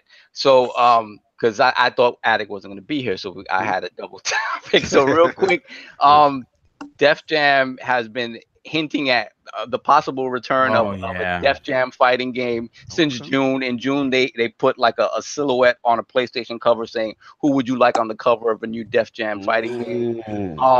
And again last week, I know. Wow. Push. You really gonna go there? If you know, you know. You know, baby. I think Kiki, are you with me? Are you riding? Everybody with that push. Yeah. Get back in the bushes.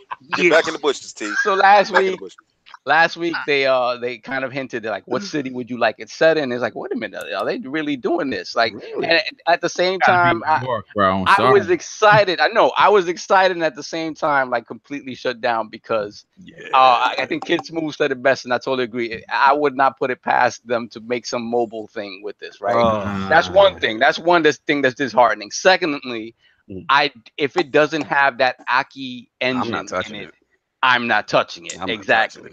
And this goes to my this goes to my heart. I'm just curious, what is this related to? Like, this is just related to a new Def Jam game. I was just gonna tell you. Okay, Pat. I was just gonna tell you to shut your mic off because this is old man talk. This is old man talk right now. It's old man talk. Let me get hologram Tupac, and I'm good. I tell you right now, if I can't get Meth and Redman to do a super, it's not happening.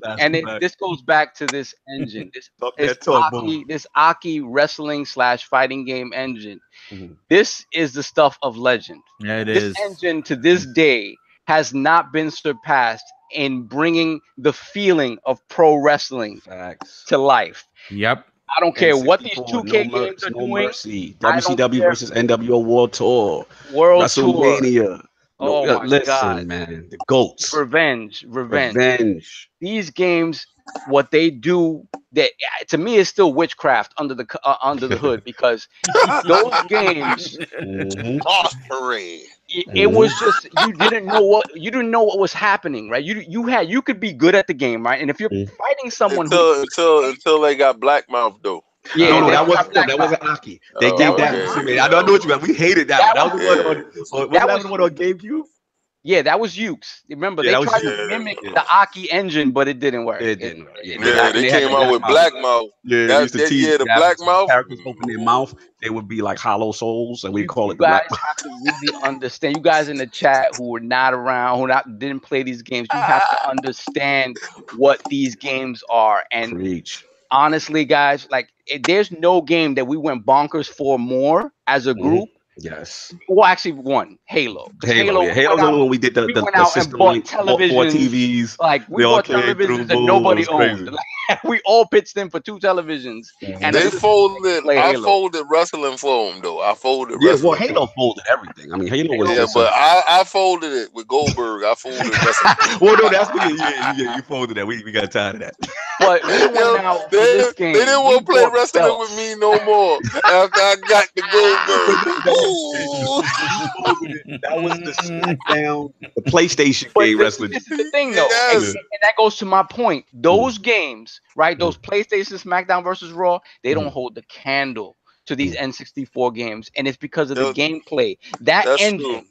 Yo, that engine, you could go in and you could be beating up on somebody. If you make one mistake and you allow them to get their spirit meter back up, the whole flow of the fight can change. This guy who you were whipping on could turn around and beat you, and that's the product that professional wrestling is. This is not these games now. They're more like a fighting game. If you're whipping on somebody from the beginning of the match, you're gonna beat him. Period. He's not coming back.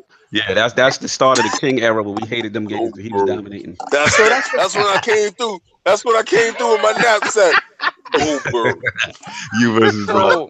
That's just my mini rant. I'm glad that they're even talking about this stuff. Those Def Jam games were fantastic. They expanded on the engines that we saw initially in the N64 in a way that was just great. But I'm saddened because I don't think it's going to be anything that we care about. That's a shame. It's a shame. That made the Goldberg era. Shout out to the PlayStation team that made that. It's going to be that. It's going to be that football game everyone hyped up, and it turned out it was a mobile game. Oh yeah. What was it? Joe Monte? Something I forgot. Yep. I remember. It was a mobile football game that came out. Yeah, remember they thought it was coming. It was supposed to be exclusive. What was it? Montana. It was something. Joe Montana. Sports Talk too. Sports Talk. Yeah, I guess they thought Sports Talk was coming back. You know what I'm saying? Shout out to UK Dasmers, Undertaker versus Goldberg, old man match, no doubt. Yeah, man. We used to have so much fun with those things, man. And like LordSov said, the Aki fighting system, those wrestling games to me were superior. The counter system, the interaction, and as they evolve, you can make your own pay-per-view. And it was such a back and forth. I mean, we spent so much time. We spent so much time that. We would all put our names in hat.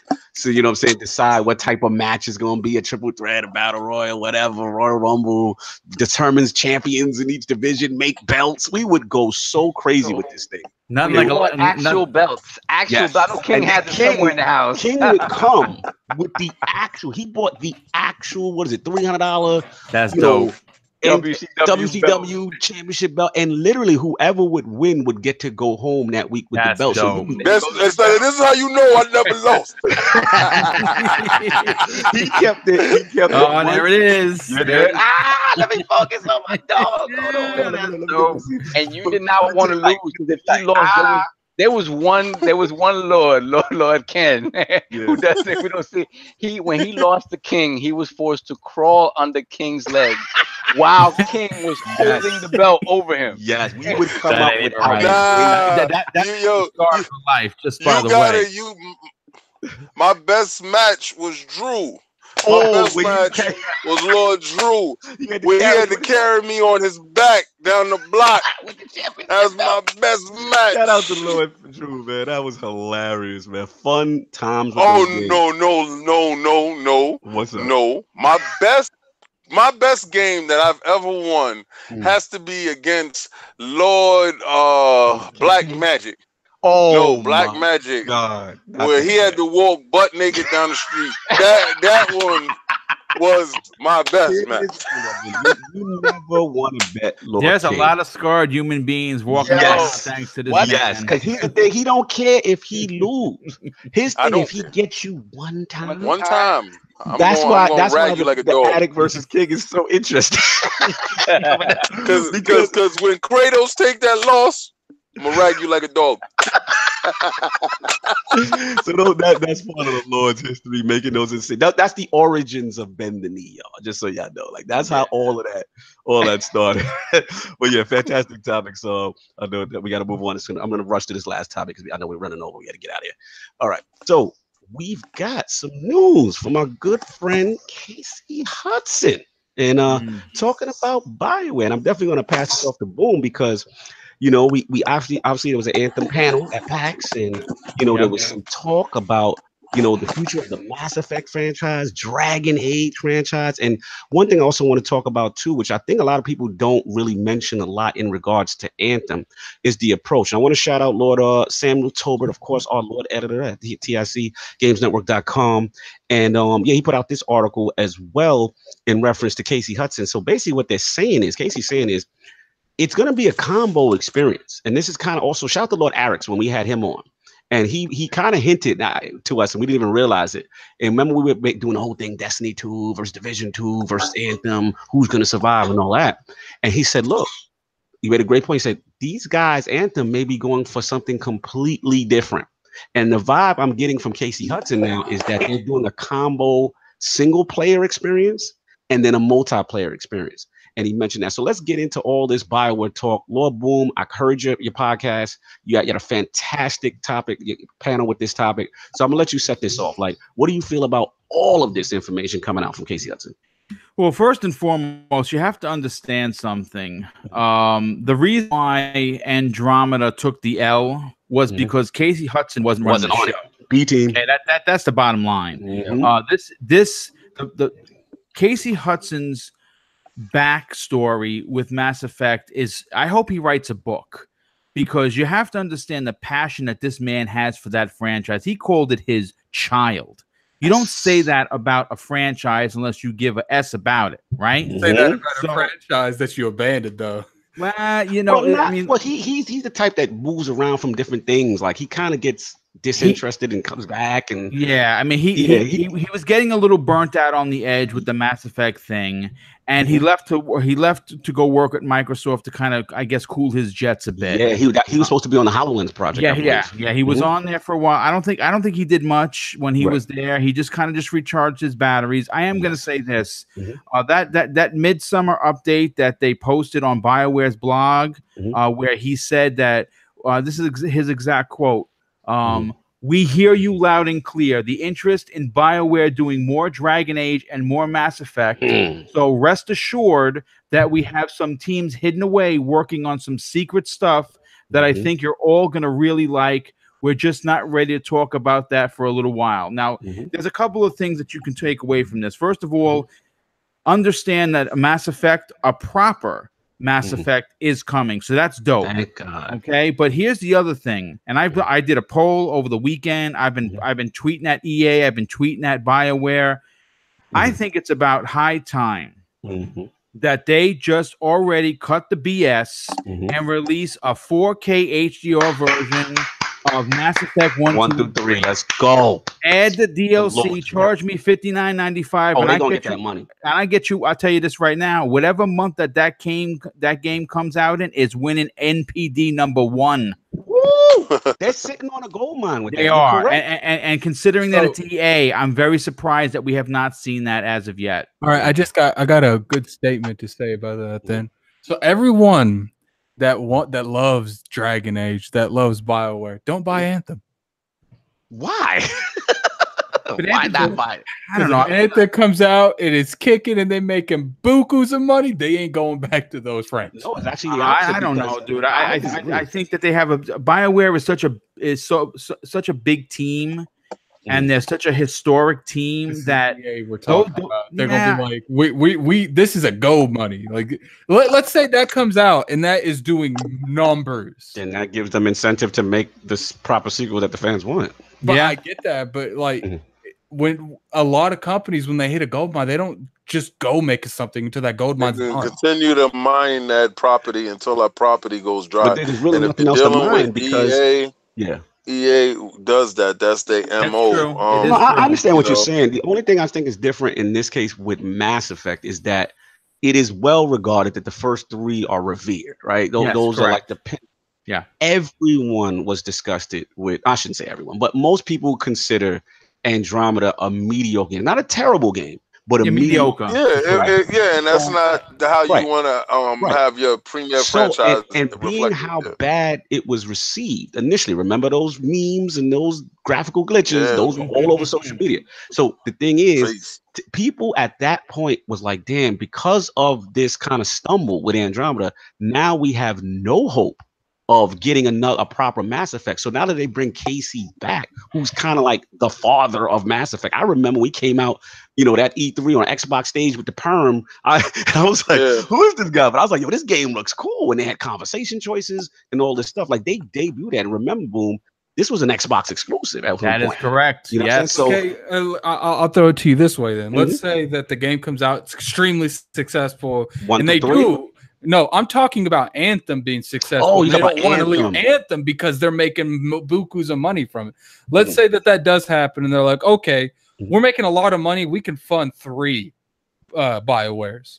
I mean, 3 Mass Effects. What happens if they try to take a BioWare through the Anthem approach? He's like, let's make it more like Destiny and make it an open world thing that a games of service. Like it can happen. Like it can happen. There's no doubt anything can happen. If that game comes out and it's extremely successful and EA finally gets that Destiny money, that, you know, constant revenue coming in constantly like they have with their sports games. Right, absolutely. It's going to drastically change something. The only reason why I disagree is I'm a Mass Effect head. Here's the difference.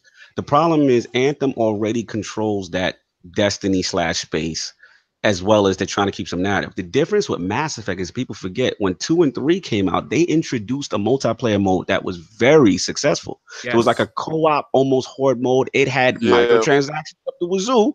Let's keep it real. You could buy those boxes and, you know, so to me, they've got their revenue stream already. There's really no need. And I feel like the market's changed since then. It has, but you cannot. If you want to bring Mass Effect back, you have to give people the classic product. Yeah, it has to be Mass Effect. But how many franchises have we said that about? And then the franchise made a sequel and it wasn't like that. Well, if you look at Gears, right? You look at Gears, right? Gears 4 was very safe because they had to make sure that the coalition could make a Gears game, right? I think with Casey coming back, and he made it clear before, he said it. He said, "We're gonna give you the Mass Effect that you want. We're not. It's not shelved." They said it's shelved. It happens. The only reason I would say it happens is because of Casey. I think now it's because he's in that position where he can dictate stuff. Exactly, and that's his baby. He's not gonna let them bastardize his baby. That's just how I see it. Well, we know that game is coming. We know that. If they brought him back, it probably was part of his contract. Like, listen, I'll come back if you know I get a chance to have a crack at my game, letting my game go out how it's supposed to go out, opposed to this limp dog that limp to the finish line that nobody really plays right now. So I will say this though. I will say this: Mass Effect coming back under Casey still has to be a bigger beast than old Mass Effect, right? It still has to be different. Oh, yes. Because that game is going to be coming out in a post-cyberpunk world. It's going to be coming out like it has to be better. It has to be expanded. It can't be, because we can say whatever we want about Andromeda. Andromeda followed that formula just in a very boring way. It wasn't, but the formula was there. Right. Would it be fair to say because they missed their opportunity in this gen and trying to reboot it again next gen that it might have done too much damage to the brand? I mean, I'll let Boom answer, then I'll jump in. Well, look, I mean, you had one Mass Effect all generation, and it's received really poorly. Do you think they'll be able to survive another one next generation? Well, no. I just want to just throw my 2 cents in for that, because here's the thing. Right now, it's all hands on deck to get Anthem out and let Anthem do the real grunt work for them. What they're going to, you got to remember, Dragon Age and Mass Effect are probably going to be funded by the success of Anthem. So you may not see. I mean, listen, you're not going to see a Mass Effect come out in 2020 because you're going to be talking about expansions and things of that nature. This is going to be a next gen title for sure. But what I'm saying is that if they want to reinvigorate the love and the fire for this franchise, an HD 4K HDR lovely package of the 3 games that are listen, those 3 games are probably some of the most revered titles on the Xbox 360. They will make a mint. So again, they have something. He said that we have some secret things that we're not ready to talk about right now. That's completely agree with you. That's probably that triple pack that we want. I don't think it's a Mass Effect for this generation. I completely agree. All I'm saying is I wouldn't be surprised if Anthem was such a hit and they made more money off Anthem in 3 years than they made off Mass Effect the entire time it's been around, that they just put everything on the back burner and focus nothing but on Anthem. Listen, I hear where you're going with this. I definitely disagree. All I'm gonna say is that I agree with Boom. We may not see Mass Effect still for a while. They're still working. It may not be ready for any 2020 type of release. The Anthem is what they're working on right now. All eggs is in the basket with Anthem. I get that. But I do agree with Boom. One thing you do is you let a franchise go away for a while, right? And then you bring out, like, that's what, like, shout out to Lord Bill Still and stuff, while certain backward compatibility games don't come yet, because it's a lot of these publishers that say, hey, we know we can give it to you guys, but we want to line it up for a set of releases. That's how you market. So let's say Anthem does this well for all this generation. The start of the new generation starts, the next generation of consoles. You know, maybe they come out with another game, and then it's like, all of a sudden now we get the Mass Effect package, and then they just roll it out with, so you get the, you know, the 4K 60, all 3 games. That is a cult classic series. You don't understand, like, the Mass Effect fan base are ravenous, and they've been wanting this. Like, this is easy money they sitting on right now that they could drop out and people will go crazy. And that's how you get the love back, you get the energy back. Everybody's like, yeah, Mass Effect, feel good. And then you start lining up the marketing for the new one, right? And that's how you get the ball rolling. So that's why I think this is a ways off, but it was just happy for me personally to see him talk about it, because the scared fear as Mass Effect fans was when Andromeda dropped, they were like, that's it. There's not going to be no more. BioWare's going under. Everybody's worrying for BioWare. Like, yo, if Anthem flops or whatever flops, the next, it's over. So it's just a little positive stuff. I know it's a little thing, doesn't guarantee. I think there's a good chance if Anthem flops, BioWare goes under. There is. There's no doubt. No doubt about it. King, anybody else on this topic before we roll out of here? All right. So let's get this new ILP poll for the week. All right, with the continued financial success of Nintendo's mini consoles, the NES, the SNES, do you ultimately think this will negatively affect the success of the Nintendo Switch moving forward? The answers are A, yes, Switch is already on the decline since 2017. B, no. Shut up, King. B, no, Switch software still dominates NPD. Or C, I don't care until they get a real online service. Oh, I'm hitting that. I know we're addicts in it. Yeah, King. That is the question. Those are the choices. Please rock the ILP poll when it goes up on Twitter tomorrow. Lord BoomStick XL, an absolute pleasure to have you in the realm of the Lords, man. Where can the people find you? What do you have going on? Well, first, let me just say this honestly, and I'm not being a kiss ass here. I'm being straight up. This is probably one of the best shows I've ever been on. Wow, I'm being serious. Like you know what it is when you get a group of guys who just love gaming, and you get around, you talk. I felt like I was hanging in your crib. No doubt. That's the energy we go for. We're just watching some old NCW, you know what I'm saying? WCW, NWO joints. That's what it felt like. So that's amazing. And second of all, listen, guys, it's a real honor for me to be here. I mean, like I said, we've talked privately about coming on the show, and it's just sometimes we couldn't get the right day. Someone was always doing something. But this was great. Listen, all I say is this. If you're interested about following a dude that has been in the gaming business for 40 plus years and gives an honest opinion, I don't worship a piece of plastic. I support them. Okay. And my videos, if you look on my channel, there's nothing, and I mean not even one of them that has clickbait. That's okay. Right. They are straight up honest from the get. If I get two views, then I got 2 views. But if I get 1,000 views, that means I did something right. Preach. Okay. So everything he said, I'm the exact opposite. Looking for the view. I mean, listen, I love doing this. I love this community. I love branching out and meeting new people. I think that's really what what makes this community so amazing, is that everyone is willing to give each other a hand, and I think that's important. Absolutely. Okay, again, I'm an old school cat. We all know that. Check out my YouTube channel, Double Barrel Gaming on YouTube. If you want to follow me, when's the time? Give us the timelines when you go live. Okay, well, I go live Tuesday mornings at 10 a.m. Eastern Standard Time. That's the Boom Pop-Up Podcast, where the subject matter is usually old school stuff.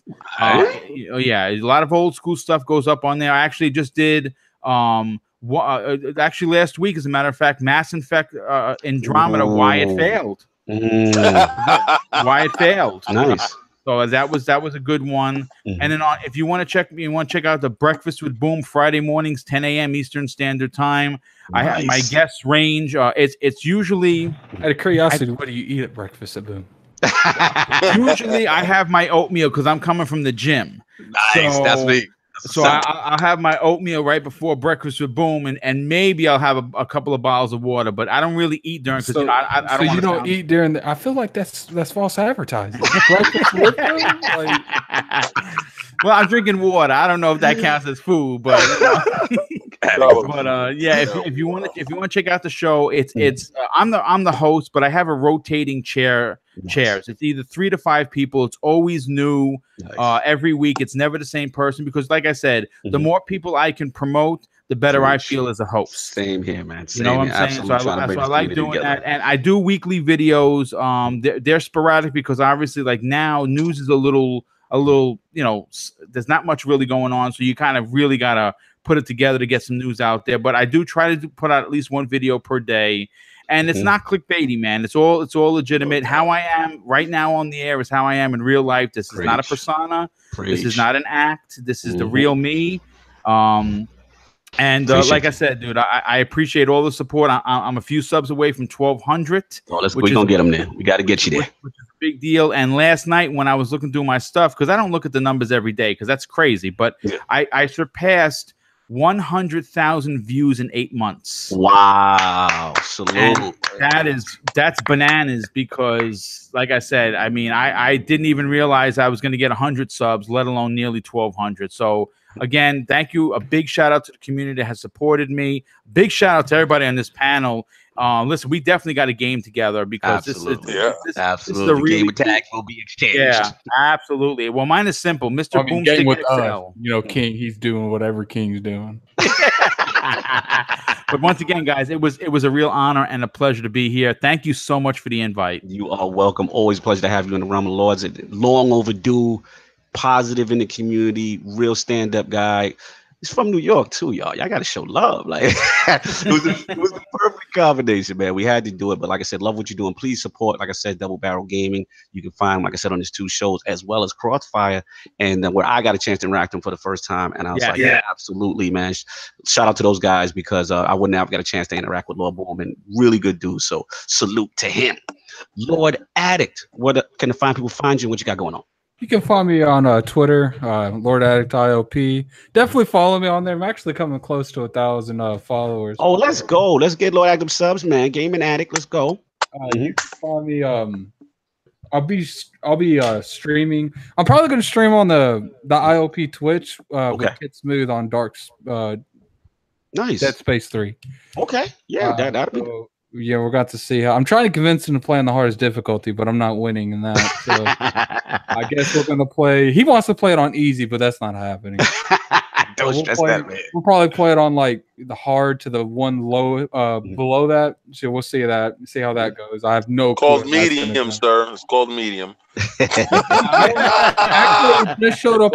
Medium. I understand you want to go hard. Pause. But I get it. I get it. No doubt. But see how that goes and see if I'm hoping I can beat it with him.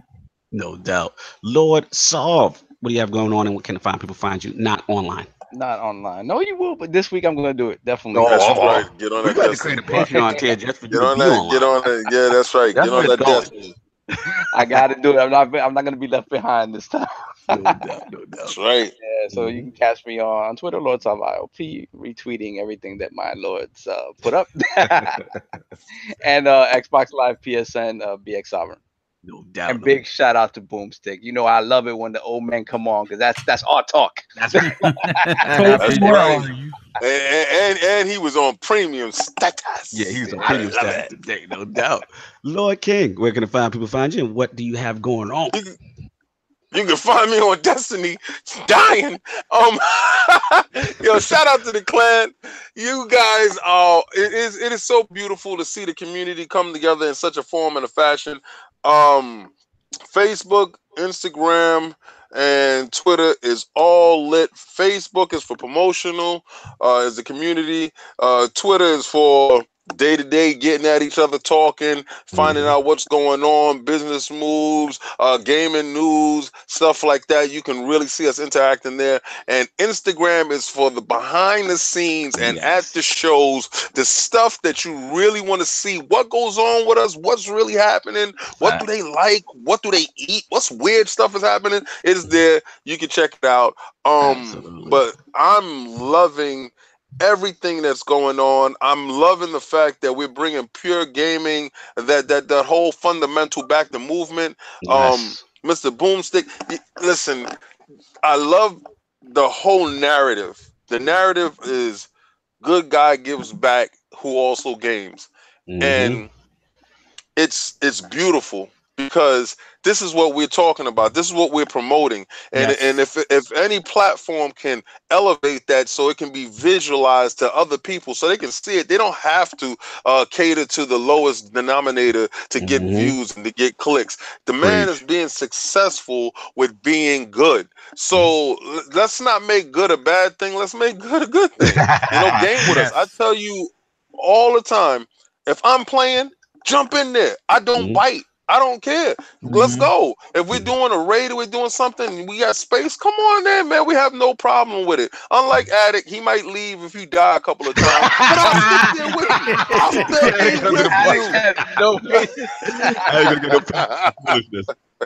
I love it. But listen, we all love the same mistress, and she's been great to us. 3 life. All right. After that, you're yeah, you see, not me. But we all have loved the same mistress, and she's been very good to us. So I want us to keep enjoying this situation, this video games, because coming from dot pixels to what we have now is insane. It's magic.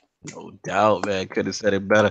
Yeah, man. Like I said, tremendous show again. Lord King preaching the gospel of the Lord. So much appreciated. And like I said, Lord Boom doing the positive things out here. Again, hit that like, subscribe, YouTube, on all the Inner Circle Network media, as well as the Iron Lord podcast channel. Shout out to Lord Bouts on the audio. We'll try to get that up later tonight for the MP3 crowd on iTunes and SoundCloud. And those links will be in the description when he gets that. On the ILP channel, Flashpoint 25 is up with Evanta's deep diving. We went very deep on Friday mornings, going in with Destiny 2, what's been going on, all the latest changes, getting ready for Forsaken. It's really good show.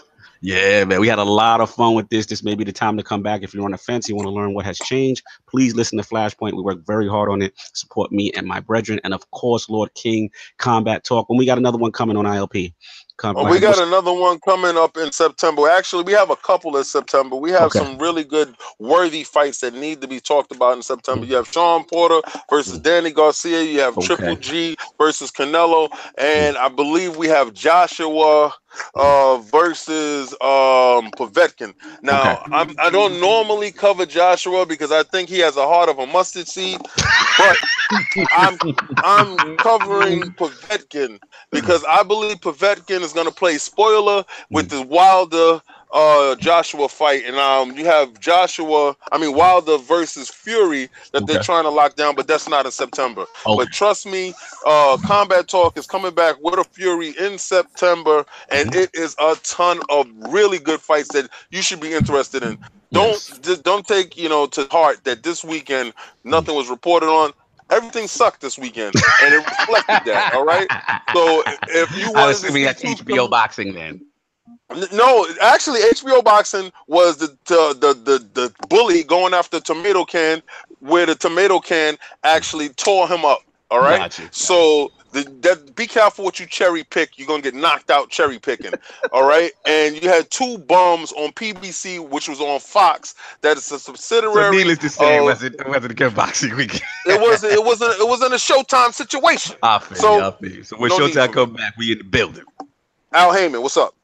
No doubt. So yeah, man, everybody, like I said, anybody got anything else? And again, shout out to Lord Patreons. Is that solving you in the back? Yeah, that's me.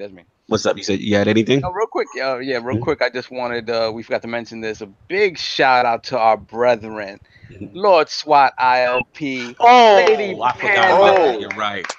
On your pending nuptials, the realm rejoices. You guys are fantastic. I got to meet you guys 2 years ago. It's great that you guys are taking that next step in your relationship. So the realm rejoices, dilly dilly. Yes, dilly dilly. Yo, shout out to Lord SWAT, Lady Panda, tying the knot officially. A Lord and a lady have met, and it's fantastic. We all knew it was happening. It was just a matter of time. Matter of time. That's all. Ring down. But you know what I'm saying? But shout out to them, man. Fantastic group of people, just good individuals, great gamers. We had the pleasure of going to E3 with them. It was 2 years ago. As I was there. It's so much fun. And like I said, SWAT is so talented. One of the originators of ILP as well as the logo. We got to give him his props. And as far as Panda, she's just tremendous gamer, tremendous writer. And it's good to see them on their journey. It is ILP approved. The matrimony houses come together. Those some dope statues you got there, right? I'm telling you right now. Oh, what you call it, shining on us? Lord King shining? Yeah, he's shining on us. That's what you do. My camera's not in a good spot, but I will show you a Hulk buster I got about 10 years ago. That it is straight up crazy dope. So, see, this is the type of stuff you'll find on the ILP Instagram, y'all. Please support us on Instagram. We've got a lot of pictures up there, a lot of us interacting at shows, all that cool stuff, man. King out here shining. We got to get out of here. And just a forewarning, when football season is approaching, it will be approaching at probably September, so that's when we move back to 11, but we'll give you guys the heads up just for, that, and then 2019 starts, and eventually we get back to 1 p.m. again. So just giving y'all the heads up on what's happening. So if everybody got anything else to say, we're going to get out of here. Everybody enjoy your Sunday, and peace.